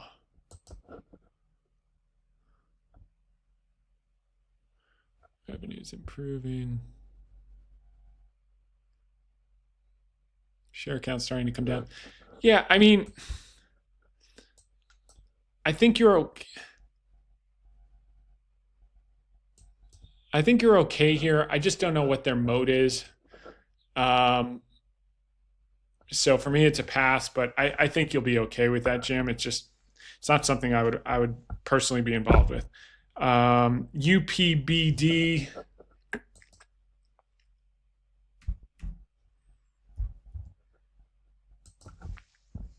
See if there's anything else from Tupac.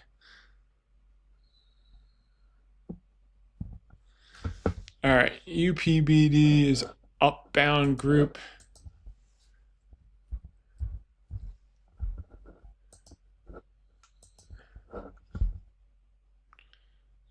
Revenue's flat, free cash flow is down, looking like it's trying to recover. What do they do here? Household durable goods on a lease-to-own basis. Oh, rent-to-center, this type of stuff. Okay.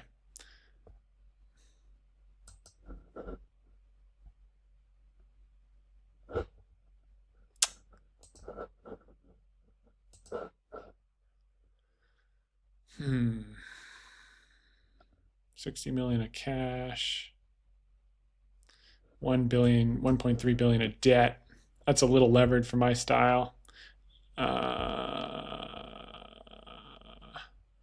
Yeah, I think this is a little over levered relative to the upside. I do think the stock will probably move up. I just don't like the quality of business risk reward profile. And then you got a business that's basically done nothing for 20 years, and there's no sign of like a dramatic hockey stick reacceleration. You got the same stock price as 2006, but the fundamentals haven't dramatically improved. So I'm going to say value trap.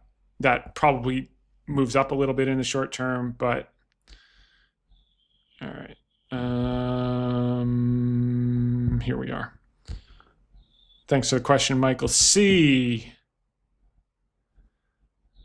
I like that business. I just don't like the financial profile of this company. Okay, Manny's asking about the glut of spirits, and there's an article in the Financial Times. Manny, there's a reason the stock's down 50%. That's known. That's usually what you see at the bottom. Everyone knows that. That's why they've got out of the stock. And now the question is, where's the reacceleration? And if you look at our article that we did on it a couple weeks ago, you'll see the opportunities that we see in Diageo.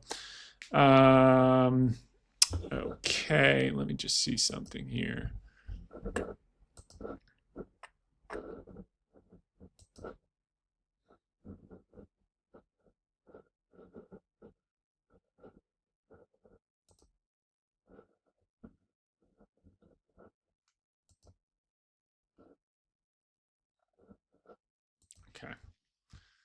Western Union, hard pass. We don't think it's a good quality business. That's a value trap. It doesn't mean the stock price won't go up. It's just there's nothing there. And people have been pitching that to me for years, and it's continued to do nothing. And I don't think anything's really changing. All right, so it's gone up $2. But again, if all the execution is better than perfect, you got a $15 stock. It's not enough. It's not enough for us for the relative level of risk. CCOI, Cogent Communications.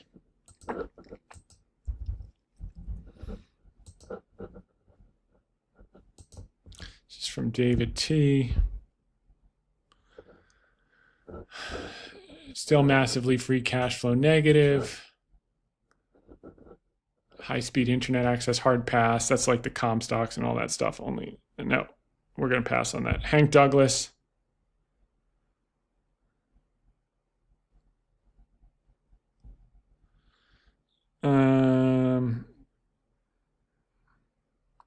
Okay, Hank, this is a good one. As always, appreciate your insight and guidance. Always make the effort to share with my friends and family. Most of my close friends and family are now listeners. Thank you. Was wondering if you take a quick look at Ring Central. I can't stop looking at Ring Central, and unfortunately, I keep passing on Ring Central. This falls into the software category. I know that it's one of the most used, and I talk to people in the industry, and all the fundamentals are improving, and I want to be in this, but I just have this nagging feeling like it doesn't have a moat and it can be disintermediated, despite the fact that it meets all of my criteria of a turnaround and good balance sheet. Well, not a great balance. 1.3 billion, 240 million in cash, generating massive free cash flow.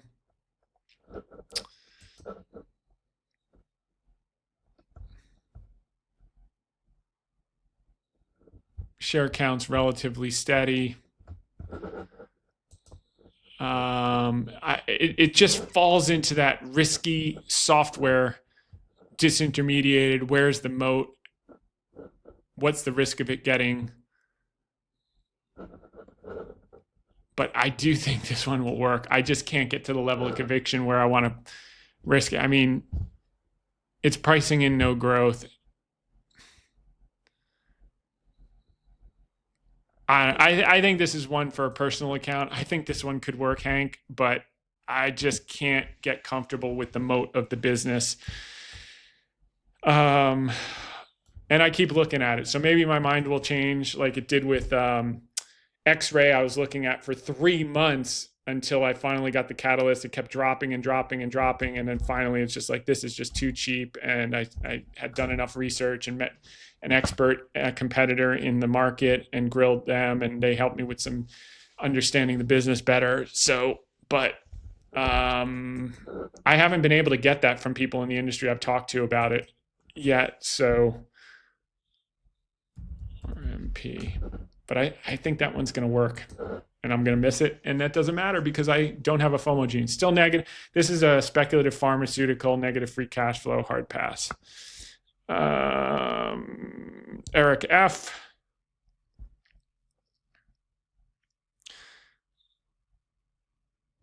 Oh, he's trying to understand why I wasn't interested in gold miners. Gold miners have a tendency to lose money even when the price of gold goes up. Right now they're on a run, but they will come back down even harder than they went up, and the trapdoor will open. So again, unless it's generally oil stocks, we don't play commodity stocks because you got to be right on two things, the commodity and the operations. And historically with gold miners, if you look through every cycle, even when gold went up, eventually the miners figured out how to screw it up, and they will this time as well. It's just the stock's going up, so everyone's excited.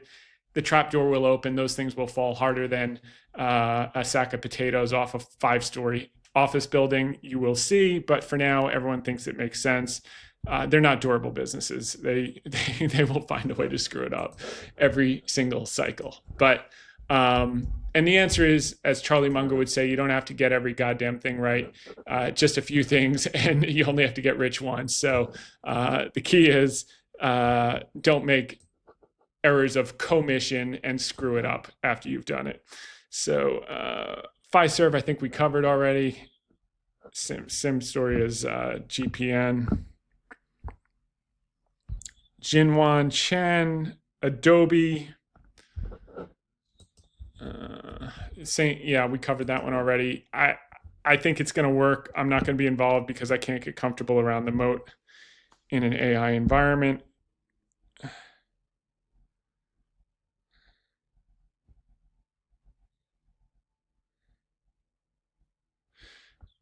There's not really a question here. It's just a comment about macro stuff that doesn't help us make money, but thank you for writing in.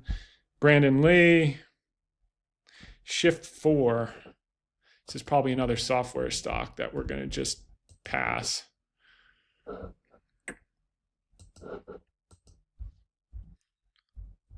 The only payments company I'm interested in is PayPal. You can keep sending these to me. Fundamentals look great. But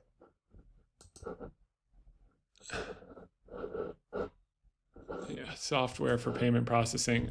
I think you'll be okay here. These are probably all going to recover at the same time, but for my money, PayPal is the best way to play it because you have more outs. Outs is a critical factor in turnaround situations, like we saw with VF Corp, and we saw with Stanley able to sell off some stuff and raise cash and delever. These pure play software things, they can just get, their moat can be breached so quickly. Your head will spin. But look, I can't find any immediate flaws.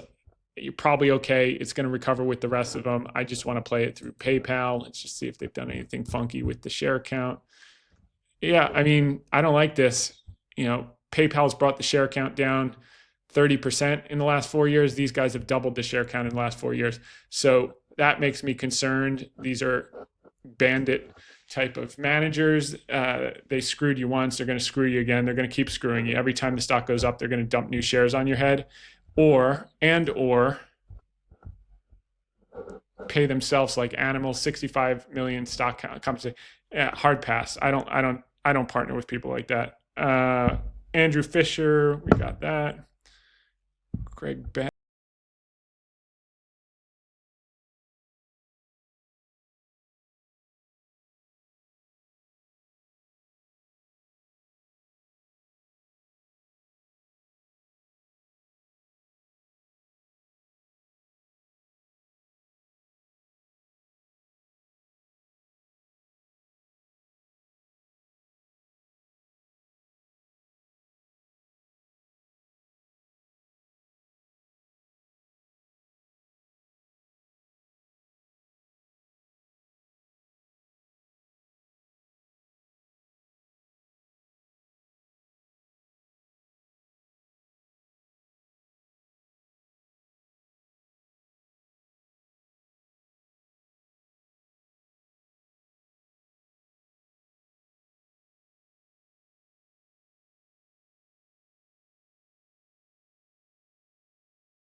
Got that. And is that it?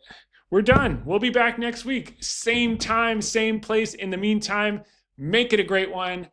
Bye for now, and we'll see you soon.